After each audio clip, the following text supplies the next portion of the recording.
ವೀಕ್ಷಕರೇ ನಮಸ್ಕಾರ. ಕರಾವಳಿ ಕರ್ನಾಟಕದ ಹೆಮ್ಮೆ ದೈಜವರ್ಲ್ಡ್ 24x7 ಪ್ರಸ್ತುತಪಡಿಸ್ತಾ ಇರುವಂತಹ ಇಂಡಿಯನ್ ಮೆಡಿಕಲ್ ಅಸೋಸಿಯೇಷನ್ ಇವರ ಸಾರಥ್ಯದಲ್ಲಿ ಹಾಗೆಯೇ ಗಿರಿಜಾ ಸರ್ಜಿಕಲ್ಸ್ ಇವರ ಪ್ರಾಯೋಜಕತ್ವದಲ್ಲಿ ನಡೆತಾ ಇರುವಂತಹ ಕಾರ್ಯಕ್ರಮ ವೈದ್ಯ ಸಿಂಧು ಕಾರ್ಯಕ್ರಮಕ್ಕೆ ಆತ್ಮೀಯವಾದ ಸ್ವಾಗತ. ನಮ್ಮ ಇಂದಿನ ಕಾರ್ಯಕ್ರಮದಲ್ಲಿ ನಾವೊಂದು ವಿಶೇಷವಾದ ಆರೋಗ್ಯದ ಸಮಸ್ಯೆಯ ಬಗ್ಗೆ ನಿಮಗೆ ತಿಳಿಸಿಕೊಡ್ಲಿಕ್ಕಿದ್ದೇವೆ. ಈ ಒಂದು ವಿಷಯ ಏನು ಅಂತ ಹೇಳಿದ್ರೆ ಮಲಬದ್ಧತೆಯ ಸಮಸ್ಯೆಗಳು ಮತ್ತು ಪರಿಹಾರ. ಮಲಬದ್ಧತೆ ಎನ್ನುವ ವಿಷಯ ಬಂದ ಕೂಡಲೇ ಜನಸಾಮಾನ್ಯರು ಖಂಡಿತವಾಗಿ ಮುಜುಗರಕ್ಕೆ ಹಿಂಜರಿಕೆಗೆ ಕಾರಣವಾಗಿ ಅವರು ಈ ಒಂದು ವಿಷಯವನ್ನ ಹಂಚಿಕೊಳ್ಳಲು ಕೂಡ ಕಷ್ಟಪಡ್ತಾರೆ. ಅಂಥದ್ರಲ್ಲಿ ಮಲಬದ್ಧತೆಯ ಸಮಸ್ಯೆಯಿಂದ ತಾತ್ಕಾಲಿಕ ಸಮಸ್ಯೆಯಿಂದ ದೊಡ್ಡ ಸಮಸ್ಯೆಯಾಗಿ ಕೂಡ ಇದು ಪರಿಣಮಿಸಬಹುದು. ಹಾಗಿರುವಾಗ ಈ ಸಮಸ್ಯೆಯ ಬಗ್ಗೆ ಹಾಗೂ ಇದರ ಪರಿಹಾರದ ಬಗ್ಗೆ ನಮಗೆ ವಿವರವಾದ ಮಾಹಿತಿಯನ್ನ ನೀಡಲಿಕ್ಕೆ ನಮ್ಮೊಂದಿಗಿದ್ದಾರೆ ಡಾಕ್ಟರ್ ಕಲ್ಯಾ ವಿನಾಯಕ ಶೆಣೈ ಇವರು. ಡಾಕ್ಟರ್ TMA ಪೈ ಹಾಸ್ಪಿಟಲ್ ಉಡುಪಿಯಲ್ಲಿ ಪ್ರಾಧ್ಯಾಪಕರಾಗಿಯೂ ಕೂಡ ನಿವೃತ್ತ ಪ್ರಾಧ್ಯಾಪಕರಾಗಿಯೂ ಕೂಡ ಹಾಗೂ ಶಸ್ತ್ರಚಿಕಿತ್ಸಾ ವಿಭಾಗದಲ್ಲಿ ಮುಖ್ಯಸ್ಥರು ಕೂಡ ಆಗಿದ್ರು. ಈಗ ಪ್ರಸ್ತುತವಾಗಿ ಶ್ರೀನಿವಾಸ ವೈದ್ಯಕೀಯ ಮಹಾವಿದ್ಯಾಲಯ ಸುರತ್ಕಲ್ನಲ್ಲಿ ಇವರು ಪ್ರಾಧ್ಯಾಪಕರಾಗಿ ಕಾರ್ಯನಿರ್ವಹಿಸ್ತಾ ಇದ್ದಾರೆ. ಡಾಕ್ಟರ್, ಕಾರ್ಯಕ್ರಮಕ್ಕೆ ಆತ್ಮೀಯವಾದ ಸ್ವಾಗತ ನಿಮಗೆ. ನಮಸ್ಕಾರ. ನಮಸ್ಕಾರ ಡಾಕ್ಟರ್, ನಮ್ಮ ಜನಸಾಮಾನ್ಯರ ಬಗ್ಗೆ ಹೇಳಬೇಕು ಅಂತ ಹೇಳಿದ್ರೆ ಮಲಬದ್ಧತೆ ಅಂತ ಹೇಳುವ ಒಂದು ವಿಷಯ ಬಂದಾಗ ಖಂಡಿತವಾಗಿ ಹಿಂಜರಿಕೆಯ ಒಂದು ಮಾತು ಕಂಡು ಬರ್ತದೆ. ಅಂಥದ್ರಲ್ಲಿ ನಮ್ಮ ಜನಸಾಮಾನ್ಯರಿಗೆ ನಾವು ಹೇಳೋದಾದ್ರೆ ಮಲಬದ್ಧತೆ ಎಂದರೇನು ಅಂತ ಹೇಳುವುದನ್ನ ವಿವರವಾಗಿ ತಿಳಿಸಬಹುದಾ? ಮಲಬದ್ಧತೆ ಸರ್ವೇ ಸಾಮಾನ್ಯವಾದಂತಹ ಒಂದು ಆರೋಗ್ಯ ಸಮಸ್ಯೆ. ಈಗ ಸ್ನೇಹ ಅವರು ಹೇಳಿದಂತೆ ಕೆಲವರು ಇದನ್ನು ನೇರವಾಗಿ ಒಂದೆರಡು ದಿನ ಅವರಿಗೆ ಮಲವಿಸರ್ಜನೆ ಆಗದಿದ್ದರೆ ನೇರವಾಗಿ ವೈದ್ಯರ ಹತ್ರ ಹೇಳ್ತಾರೆ. ಕೆಲವರು ಅದನ್ನು ವಾರಗಟ್ಟಲೆ ತಿಂಗಳುಗಟ್ಟಲೆ ಅವರಿಗೆ ಹೇಳದೇ ಇರ್ತಾರೆ. ಮನೆಯ ಮದ್ದು ಅಥವಾ ಯಾವುದಾದ್ರು ಮೆಡಿಕಲ್ ಸ್ಟೋರ್ನಲ್ಲಿ ಹೋಗಿ ಓವರ್ ದಿ ಕೌಂಟರ್ ಮೆಡಿಸಿನ್ ಅಂತ ತಗೊಳ್ತಾರೆ ಎಲ್ಲ ರೀತಿ. ಸೊ ನಾಚಿಕೆ ಇರ್ಬೋದು, ಸಮಯ ಇಲ್ಲದೆ ಇರ್ಬೋದು, ಅಥವಾ ನಾರ್ಮಲ್ ಅಂತ ಇರ್ತಾರೆ. ಆದರೆ ಮಲಬದ್ಧತೆ ಅನ್ನೋದು ಅದಕ್ಕೆ ಬೇರೆ ಬೇರೆ ಭಾವದಲ್ಲಿ ಬೇರೆ ಬೇರೆ ಜನರು ಅದನ್ನು ಅರ್ಥೈಸ್ಕೊಳ್ತಾರೆ. ನಮ್ಮ ಭಾರತೀಯ ಜೀವನ ಪದ್ಧತಿಯಲ್ಲಿ ನೋಡಿದರೆ ಪ್ರತಿಯೊಬ್ಬರು ಪ್ರತಿ ದಿವಸ ಬೆಳಗ್ಗೆ ಎದ್ದು ಕೂಡಲೇ ಒಂದು ಟಾಯ್ಲೆಟ್ಗೆ ಹೋಗುವಂಥ ಕ್ರಮ. ಕೆಲವರು ದಿನಕ್ಕೆ 2 ಬಾರಿ ಹೋಗ್ತಾರೆ, 3 ಬಾರಿ ಹೋಗ್ತಾರೆ, ಅದು ಕೂಡ ನಾರ್ಮಲೇ ಅವರಿಗೆ. ಕೆಲವರಿಗೆ 2 ದಿನಕ್ಕೊಮ್ಮೆ ಹೋಗ್ತದೆ, ಕೆಲವರಿಗೆ 3 ದಿನಕ್ಕೊಮ್ಮೆ, ಕೆಲವರಿಗೆ ವಾರಕ್ಕೆ 2 ಒಮ್ಮೆ, ವಾರಗಳು ಅವರವರ ಇದಕ್ಕೆ ಕೆಲವೊಮ್ಮೆ ಅದು ಅವ್ರು ನಾರ್ಮಲ್ ಅಂತ ತಿಳ್ಕೊಡ್ತಾರೆ. ಕೆಲವೊಮ್ಮೆ ಇದೇ ದಿನ ಹೋಗುವವರಿಗೆ ಹೋಗೋದಿದ್ದರೂ ಸಮಾಧಾನ ಇಲ್ಲ, ವಾರಕ್ಕೆ ಆಲ್ಟರ್ನೇಟ್ ಡೇಸ್ ಅಥವಾ ವಾರಕ್ಕೆ 3 ದಿನ ಹೋಗದಿದ್ದರೂ ಅವರಿಗೆ ಸಮಾಧಾನ ಇರುವುದಿಲ್ಲ. ಅಂಥವರು ಯಾವಾಗಲೂ ಇದರ ಬಗ್ಗೆ ತಲೆ ಕೆಡಿಸ್ಕೊಳ್ತಾರೆ.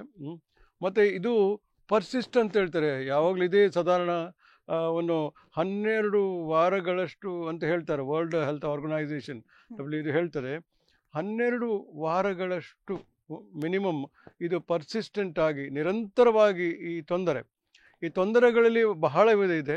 ಒಂದು ಫ್ರೀಕ್ವೆನ್ಸಿ, ಎರಡನೇದು ಅಲ್ಲಿ ಮಲಕ್ಕೆ ಹೋದಾಗ ಗಂಟೆಗಟ್ಟಲೆ ಕೂತ್ಕೊಳ್ಳುವಂಥದ್ದು, ಅದು ಸ್ಟ್ರೈನಿಂಗ್ ಅಂತ ಹೇಳ್ತೇವೆ. ಮೂರನೇದು ಸ್ವಲ್ಪವಾಗಿ ಹಾರ್ಡ್ ಗಟ್ಟಿಯಾಗಿ ಹೋಗುವಂಥದ್ದು. ಆಮೇಲೆ ಇನ್ಕಂಪ್ಲೀಟ್ ಇವ್ಯಾಕ್ಯುವೇಷನ್ ಅಂತ ಹೇಳ್ತೇವೆ, ಇನ್ಎಡಿಕ್ವೇಟ್ ಕ್ವಾಂಟಿಟಿ ಅಂತ ಹೇಳ್ತೇವೆ. ಸೊ ಇದೆಲ್ಲ ವಿಧದಲ್ಲಿ ಅವರು ಅರ್ಥೈಸಿಕೊಂಡಂಗಿರ್ತದೆ. ಇವೆಲ್ಲವನ್ನು ಒಟ್ಟು ಸೇರಿಸಿ ನಾವು ಕಾನ್ಸ್ಟಿಪೇಷನ್ ಅಂತ ಹೇಳ್ತೇವೆ. ಯಾಕಂದರೆ ಇಲ್ಲಿ ಮಲ ವಿಸರ್ಜನೆ ಸಮರ್ಪಕವಾಗಿ ನಡೆಯೋದಿಲ್ಲ. ಸೊ ಈ ಥರದ್ದು ತೊಂದರೆ 12 ವಾರ ಅಂದರೆ 3 ತಿಂಗಳಷ್ಟು ಇದ್ದರೆ ಅದು ಅಲಾರ್ಮಿಂಗ್ ಅಂತ ಹೇಳಿದೆ. ಅಂತಹ ಸಮಯದಲ್ಲಿ ಅವರು ತಜ್ಞ ವೈದ್ಯರನ್ನು ಸಂಪರ್ಕಿಸಿ ಅದಕ್ಕೆ ಬೇಕಾದ ಎಲ್ಲ ಪರೀಕ್ಷೆ ಮಾಡಿಸಿಕೊಂಡು ಸಲಹೆಗಳನ್ನು ತೆಗೆದುಕೊಳ್ಳಲೇಬೇಕು. ಈಗ 1-2 ದಿನ 1-2 ವಾರ ಹೀಗೆ ಸ್ವಲ್ಪ ಆಗ್ತದೆ, ಔಷಧಿಗಳು ಕಡಿಮೆ ಆಗ್ತದೆ, ಆಹಾರ ಕ್ರಮ ಬದಲಾವಣೆ ಆಗ್ತದೆ. ಆದರೆ 3 ತಿಂಗಳಷ್ಟು ಇರುವುದಂದರೆ ಅದೊಂದು ಅಲಾರ್ಮಿಂಗ್ ಸಿಗ್ನಿಫಿಕೆಂಟ್ ಕಾನ್ಸ್ಟಿಪೇಷನ್ ಅಂದರೆ ಮಲಬದ್ಧತೆ ಅಂತ ಹೇಳ್ತಾರೆ ವರ್ಲ್ಡ್ ಹೆಲ್ತ್ ಆರ್ಗನೈಸೇಷನ್ ಪ್ರಕಾರ. ಸೊ ಇದಕ್ಕೆ ಮಲಬದ್ಧತೆ ಅಂತ ಹೇಳ್ತೇವೆ ನಾವು. ಈ ಮಲಬದ್ಧತೆಗೆ ಹಲವು ಕಾರಣಗಳಿದ್ದಾವೆ. ಈ ಕಾರಣಗಳನ್ನು ಕೇಳಬೇಕಾದ್ರೆ ನಮ್ಮ ಲೈಫ್ ಸ್ಟೈಲ್ ಮ್ಯಾನೇಜ್ಮೆಂಟ್ ಅಂತ ಹೇಳಿವೆ, ಡಯಟ್ ಅಂತ ಹೇಳಿದ್ರೆ ಆಹಾರ ಕ್ರಮ. ಈಗ ನಮ್ಮ ಭಾರತೀಯ ಪದ್ಧತಿ ನೋಡಿದ ಆ ರೀತಿಯಲ್ಲಿ ಶ್ರೇಷ್ಠ ಆಹಾರ ಕ್ರಮ. ಯಾಕಂದ್ರೆ ನಾವೆಲ್ಲ ತುಂಬ ತರಕಾರಿ, ಫೈಬರ್, ಮೋಸ್ಟ್ಲಿ ವೆಜಿಟೇರಿಯನ್ ತಗೊಳ್ತೇವೆ, ನಾನ್ ವೆಜ್ ಬೇಸ್ಡ್ ಅಲ್ಲ. ಮತ್ತು ದಿನಕ್ಕೆ 3 ಹೊತ್ತು ಊಟ ಮಾಡ್ತೇವೆ, ಸಮಯಕ್ಕೆ ಸರಿಯಾಗಿ ಊಟ ಮಾಡ್ತೇವೆ. ಸೊ ಹೈ ಫೈಬರ್ ನ್ಯಾಚುರಲಿ ಇರ್ತದೆ. ಆದರೆ ಎಲ್ಲರೂ ಅದು ಹೈ ಫೈಬರ್ ಇರೋದಿಲ್ಲ. ಕೆಲವರೆಲ್ಲ ಮಾಂಸಾಹಾರಿಗಳು ಅಥವಾ ಫೈಬರ್ ಇಲ್ಲದದು ಅಥವಾ ಏನಾದರೂ ಜಂಕ್ ಫುಡ್ ಇದು ತಗೊಳ್ಳುವಾಗ ಸಾಮಾನ್ಯವಾಗಿ ಸ್ಟೂಲ್ ಫಾರ್ಮ್ ಆಗುವುದಿಲ್ಲ. ಸೊ ಹೈ ಫೈಬರ್ ಡಯಟು, ಆಗಾಗ ನೀರು ಕುಡಿತಾ ಇರುವಂಥದ್ದು, ಹಾಗೆ ಎಕ್ಸಸೈಸ್ ಮಾಡುವಂಥದ್ದು. ಇದು ಕೆಲವರು ಎಕ್ಸಸೈಸ್ ಇರೋದಿಲ್ಲ, ಕೂತೇ ಇರ್ತಾರೆ, ಗಂಟೆಗಟ್ಟಲೆ ಕಂಪ್ಯೂಟರ್ ಮೇಲೆ ಇರ್ತಾರೆ, ಅಥವಾ ವ್ಯಾಪಾರಿಗಳು ಕೂತಲ್ಲೇ ಇರ್ತವೆ, ಎಕ್ಸಿಕ್ಯೂಟಿವ್ ಕೂತಲ್ಲೇ ಇರ್ತವೆ, ಪ್ರಯಾಣ ಮಾಡ್ಬೋದು ಗಂಟೆಗಟ್ಟಲೆ. ಹೀಗೆ ಅವರಿಗೆ ಸರಿಯಾದ ಆಹಾರ ತಗೊಳ್ಳಿಕ್ಕೂ ಪುರ್ಸೊತ್ತಿಲ್ಲ, ಆ ಟಾಯ್ಲೆಟ್ ಹ್ಯಾಬಿಟಿಗೂ ಪೋಸ್ಟ್ಪೋನ್ ಮಾಡ್ತಾರೆ. ಇದರಿಂದಾಗಿ ಕಾನ್ಸ್ಟಿಪೇಷನ್ ಶುರು ಆಗ್ತದೆ. ಕೆಲವರು ಗ್ಯಾಸ್ಟ್ರಿಕ್ ಅಂತೇಳಿ ಆಗಾಗ ಮಾತ್ರೆ ನುಂಗ್ತಾ ಇರ್ತಾರೆ. ಕೆಲವರಿಗೆ ಸ್ಲೀಪಿಂಗ್ ಟ್ಯಾಬ್ಲೆಟ್ಸ್ ಹೇಳುವಂಥ ಅಭ್ಯಾಸ ಇರ್ತದೆ. ಹೊಟ್ಟೆ ನೋವಿಗಂತ ಇದು ಆ್ಯಂಟಿಸ್ಪಾಸ್ಮೋಡಿಕ್ಸ್ ಅಂತ ತಗೊಳ್ತವೆ, ಪಾಸ್ಮಿಂಡಾನು. ಹಾಗೆ ಓಪಿಯಾಯ್ಡ್ಸ್, ನಾರ್ಕೋಯ್ಡ್ಸು, ಸಿಗರೇಟ್ ಹಾಗೆ ಈ ಆಲ್ಕೋಹಾಲ್ ಬಿವರೇಜ್ ಡ್ರಿಂಕ್ಸ್ ತಗೊಳ್ಳುವಂಥದ್ದು. ಸೊ ಇದೆಲ್ಲ ಈ ನಮ್ಮ ಬವಲ್ ಮೂವ್ಮೆಂಟ್, ಯಾವುದು ದೊಡ್ಡ ಕರುಳಿನ ಮೂವ್ಮೆಂಟ್ ಮತ್ತು ಮಲವಿಸರ್ಜನೆಗೆ ಎಲ್ಲ ಅಡೆತಡೆ ಬರುವಂತಹ ಕಾರಣಗಳು. ಹಾಗೆ ಸಾಮಾನ್ಯವಾಗಿ ನೋಡ್ಲಿಕ್ಕೆ ಹೋದರೆ ಸಣ್ಣ ಮಕ್ಕಳಿಗೆ ಅವ್ರು ಸರಿ ಬೆಳೆಯುವ ತನಕ ಅವರ ನರಮಂಡಲ ಇದೆಲ್ಲ ಸರಿ ಆಗುವಾಗ ಅವರಿಗೆ ಕಾನ್ಸ್ಟಿಪೇಷನ್ ಸರ್ವೇ ಸಹಜ, ಅದು ದೊಡ್ಡದಾದ್ಮೇಲೆ ಸರಿ ಆಗ್ತದೆ. ಮತ್ತು ವಯಸ್ಸಾದ್ಮೇಲೆ ಸಾಧಾರಣ 50-60ರ ನಂತರ ನರ ದೌರ್ಬಲ್ಯ, ಶರೀರ ದೌರ್ಬಲ್ಯ, ಡಿಜನರೇಟಿವ್ ಕಂಡೀಷನ್ಸ್ ಇದೆಲ್ಲ ಬರುವಾಗ ಅದು ನಮ್ಮ ಜೀರ್ಣ ಪ್ರಕ್ರಿಯೆ ಎಲ್ಲ ಕಡಿಮೆ ಆಗ್ತದೆ, ಮೊಟಿಲಿಟಿ ಕಮ್ಮಿ ಆಗ್ತದೆ. ಇದೆಲ್ಲ ಡಿಜನರೇಟಿವ್ ಡಿಸಾರ್ಡರ್ಸ್ ಅಂತ ಹೇಳೋದು. ಕೆಲವರಿಗೆ ಏನಾಗ್ತದೆ, ನ್ಯೂರಲಾಜಿಕಲ್ ಪ್ರಾಬ್ಲಮ್ ಇರ್ತದೆ, ಕೆಲವರಿಗೆ ಈ ಸ್ಟ್ರೋಕ್ ಬರ್ತದೆ, ಅಥವಾ ಕೆಲವರಿಗೆ ತೀವ್ರ ನರದೌರ್ಬಲ್ಯ ಬರ್ತದೆ, ಅಥವಾ ಸ್ಪೈನಲ್ ಕಾರ್ಡ್ ಇದರಲ್ಲಿ ಏನಾದರೂ ಕಂಪ್ರೆಷನ್ ಬರುವಂಥ ಸ್ಪಾಂಡಿಲೋಸಿಸ್, ಡಿಸ್ಕ್ ಪ್ರೊಲ್ಯಾಪ್ಸ್ ಇದೆಲ್ಲ ಬರುವಂಥದ್ದು ಇರ್ತದೆ. ಕೆಲವರಿಗೆ ಹಿಂದೆ ಅಬ್ಡಾಮಿನಲ್ ಸರ್ಜರಿ ಇದು ಆಪರೇಷನ್ ಎಲ್ಲ ಆಗಿರ್ಬೋದು. ಅಂಥ ಸಮಯದಲ್ಲೂ ಕೂಡ ಕಾನ್ಸ್ಟಿಪೇಷನ್ ಆಗುವ ಸಾಧ್ಯತೆ ಉಂಟು, ಗೊತ್ತಾಯ್ತಲ್ಲ. ಹಾಗೆ ಪ್ರೆಗ್ನೆಂಟ್ಸಲ್ಲಿ ನಮ್ಮ ಪೆಲ್ವಿಕ್ ಮಸಲ್ಸ್ ಎಲ್ಲ ಈ ಹಾರ್ಮೋನಿಂದಾಗಿ ರಿಲ್ಯಾಕ್ಸ್ ಆಗ್ತದೆ ಪ್ಯಾರ್ಚುಡ್ ರೆಡಿ ಆಗುವಾಗ. ಮತ್ತು ಆ ಗರ್ಭದಲ್ಲಿರುವಂಥ ದೊಡ್ಡ ಮಗುವಿನ ಸೈಜಿಂದಾಗಿ ಕೋಲನ್ ಮೇಲೆ, ದೊಡ್ಡ ಕರುಳಿನ ಮೇಲೆ ಕಂಪ್ರೆಷನ್ ಆಗ್ತದೆ. ಸೊ ಆ ಪ್ರೆಷರಿಂದಲೂ ಅವರಿಗೆ ಕಾನ್ಸ್ಟಿಪೇಷನ್ ಆಗ್ತದೆ, ಮಸಲ್ ರಿಲ್ಯಾಕ್ಸ್ ಆಗಿಯೂ ಕಾನ್ಸ್ಟಿಪೇಷನ್ ಆಗ್ತದೆ. ಹೀಗೆ ಹಲವಾರು ರಿಸ್ಕ್ ಫ್ಯಾಕ್ಟರ್ಸ್ ಅಂತ ಹೇಳ್ತೇವೆ. ಇದರಿಂದಾಗಿ ಮಲಬದ್ಧತೆ ಉಂಟಾಗುವಂತಹ ಒಂದು ಇದೆ. ಮತ್ತೊಂದು ವಿಷಯ ಹೇಳಬೇಕಂದ್ರೆ, ನಮ್ಮ ಭಾರತೀಯ ಈ ಡೆಫಿಕೇಟರಿ ಪೊಸಿಷನ್, ನಾವು ಯಾವಾಗಲೂ ಸ್ಕ್ವಾಟಿಂಗ್ ಪೊಸಿಷನ್ ಇರ್ತೇವೆ. ಆ ಪೊಸಿಷನಲ್ಲಿ ಅನಾಟಮಿಕಲ್ಲಿ ಆ ಒಂದು ದೊಡ್ಡ ಕರುಳಿನ ಕೆಳಗಿನ ಅಂಶ, ಅದು ರೆಕ್ಟಮ್ ಅಂತ ಹೇಳ್ತೇವೆ, ಅದು ಕಮೋಡ್ ಮೇಲೆ ಕೂತ್ರೆ ಒಂಥರ ಸ್ನಾಯು ಎಳ್ದಂಗಾಗಿ ಆಂಗ್ಯುಲೇಟೆಡ್ ಪೊಸಿಷನ್ನಲ್ಲಿ ಇರ್ತದೆ, ಮಲ ಸರಿಯಾಗಿ ಪಾಸ್ ಆಗೋದಿಲ್ಲ. ಅದೇ ಇಂಡಿಯನ್ ಟೈಪ್, ಅದು ಸ್ಕ್ವಾಟಿಂಗ್ ಕೆಳಗೆ, ಇಂಡಿಯನ್ ಟೈಪ್ ಕೆಳಗೆ ಕೂತ್ಕೊಳ್ಳುವಂತಹ ಒಂದು ಕಮೋಡ್ ಅಲ್ಲ, ಇಂಡಿಯನ್ ಟೈಪ್ ಆಫ್ ಟಾಯ್ಲೆಟ್ ಇದು ಬೆಳೆಸ್ತದೆ.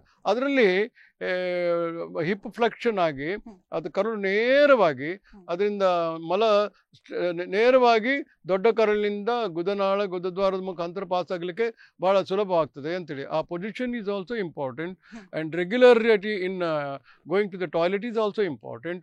Food habits with high fibre very important. Hydration is very important.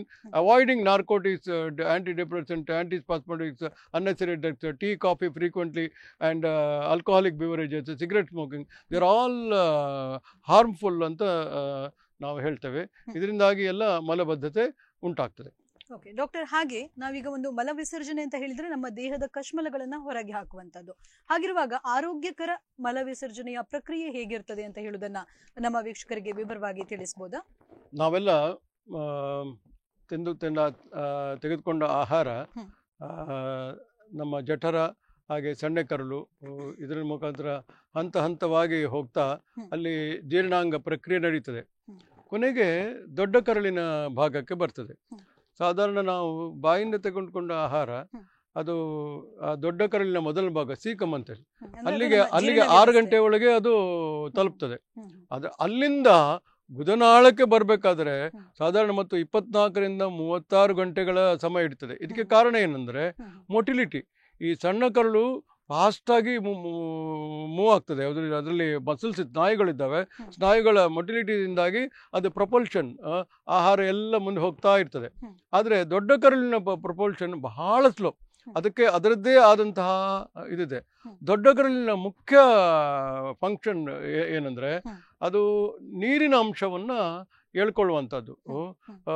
ಅಲ್ಲಿ ಸಣ್ಣ ಕರುಳಿನಲ್ಲಿ ಬರುವಾಗ ಈ ನಾವೇನು ತ್ಯಾಜ್ಯ ವಸ್ತು ಏನಿದ್ರೆ ಹೊಟ್ಟೆ ತಿಂದದ್ದು ಜೀರ್ಣಿಸಿ ಉಳಿದಂತಹ ತ್ಯಾಜ್ಯ ವಸ್ತು ಅದೆಲ್ಲ ಸೆಮಿಸಾಲಿಡ್ ಪೊಸಿಷನ್ ಇರುತ್ತೆ. ಅದರಲ್ಲಿ ತುಂಬ ನೀರಿರ್ತದೆ. ಅದನ್ನು ದೊಡ್ಡ ಕರುಳಿನ ಮುಖಾಂತರ ಪಾಸ್ ಮಾಡುವಾಗ ಅದು ಅಬ್ಸಾರ್ಬ್ ಆಗ್ತದೆ. ಅದರ ಜೊತೆಗೆ ಅಗತ್ಯದ ಲವಣಗಳು ಎಲೆಕ್ಟ್ರೋಲೈಟ್ಸ್ ಅದು ಅಬ್ಸಾರ್ಬ್ ಆಗ್ತದೆ. ಹಾಗೆ ಮುಂದೆ ಹೋಗ್ತಾ ಸ್ನಾಯುಗಳ ಮೂಮೆಂಟಿಂದ ಪೆರಿಸ್ಟಾಲ್ಸಿಸ್ನ ಮುಂದೆ ಹೋಗ್ತಾ ಹೋಗ್ತಾ ಅದು ಗಟ್ಟಿ ಆಗ್ತಾ ಇತ್ತು. ನೀರು ಎಳೆದು ಕೊಟ್ಟರೆ ಸಾಧಾರಣ ದಿನಕ್ಕೆ 2 ಲೀಟರ್ನಷ್ಟು ನೀರು ಅಬ್ಸಾರ್ಬ್ ಆಗ್ತದೆ ಅಂತ ಹೇಳ್ತಾರೆ. ಈಗ ನೀರು ಸರಿಯಾಗಿ ಕುಡಿದ್ರೆ ನೀರು ಅಬ್ಸಾರ್ಪ್ಷನ್ ಸರಿ ಆಗ್ತಾ ಇರ್ತದೆ. ಆದರೆ ಅದು ಸ್ಟೂಲ್ ಉಂಟಲ್ಲ ಅದು ಗಟ್ಟಿ ಕಲ್ಲಿನಾಗೆ ಆಗ್ತದೆ. ಅದಕ್ಕಾಗಿ ಜಾಸ್ತಿ ನೋಡಿ ಕುಡಿಬೇಕು ಅಂತ ಹೇಳಿದ್ದು. ಇದು ಟ್ರಾನ್ಸಿಟಿಂಗ್ ಥ್ರೂ ದಿ ಕೋಲೋನ್ ಅಂತ ಹೇಳ್ತೇವೆ. ಅದು ಒಂದು ಭಾಗದಿಂದ ಸಾಧಾರಣ ಬಲಭಾಗದ ಕರುಳಿನಿಂದ ಅಲ್ಲಿ ಅಡ್ಡ ಇದೆ, ಟ್ರಾನ್ಸ್ವರ್ಸ್ ಕೋಲೋನ್ ಅಂತ ಹೇಳ್ತೇವೆ.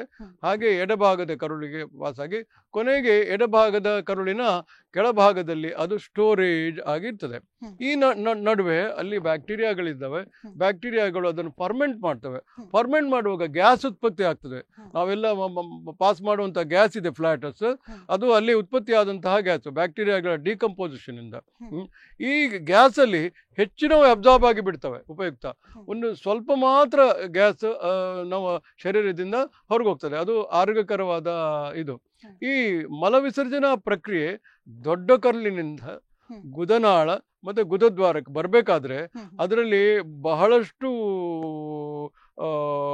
ಏನು ಸ್ನಾಯುಗಳಿರ್ಬೋದು ಅಥವಾ ನರಗಳಿರ್ಬೋದು ಅಥವಾ ಸ್ನಾಯುಗಳಲ್ಲಿ ಸ್ಪಿಂಕ್ಟರ್ಸ್ ಅಂತ ಹೇಳ್ತವೆ. ಸ್ಪಿಂಕ್ಟರ್ ಮೆಕ್ಯಾನಿಸಮ್ ಇದೆ. ಇದೆಲ್ಲ ಒಂದು ಸಮತೋಲನ ರೀತಿಯಲ್ಲಿ ಅಂಡರ್ಸ್ಟ್ಯಾಂಡಿಂಗ್ ಅಲ್ಲಿ ಕೋಆರ್ಡಿನೇಟೆಡ್ ಆಕ್ಷನ್ ಅಂತ ಹೇಳ್ತೇವೆ. ಇಲ್ಲಿ ಪ್ರೊಪೆಲ್ ಆಗ್ತದೆ. ಅಲ್ಲಿ ಒಂದು ಕಡೆಯಿಂದ ಇನ್ನೊಂದು ಕಡೆ ಹೋಗುವಾಗ ಅಲ್ಲಿ ಪುನಃ ಅಗಲಾಗ್ತದೆ. Propulsion and then expulsion to the digital end ಅಂತ ಹೇಳ್ತೇವೆ ನಾವು.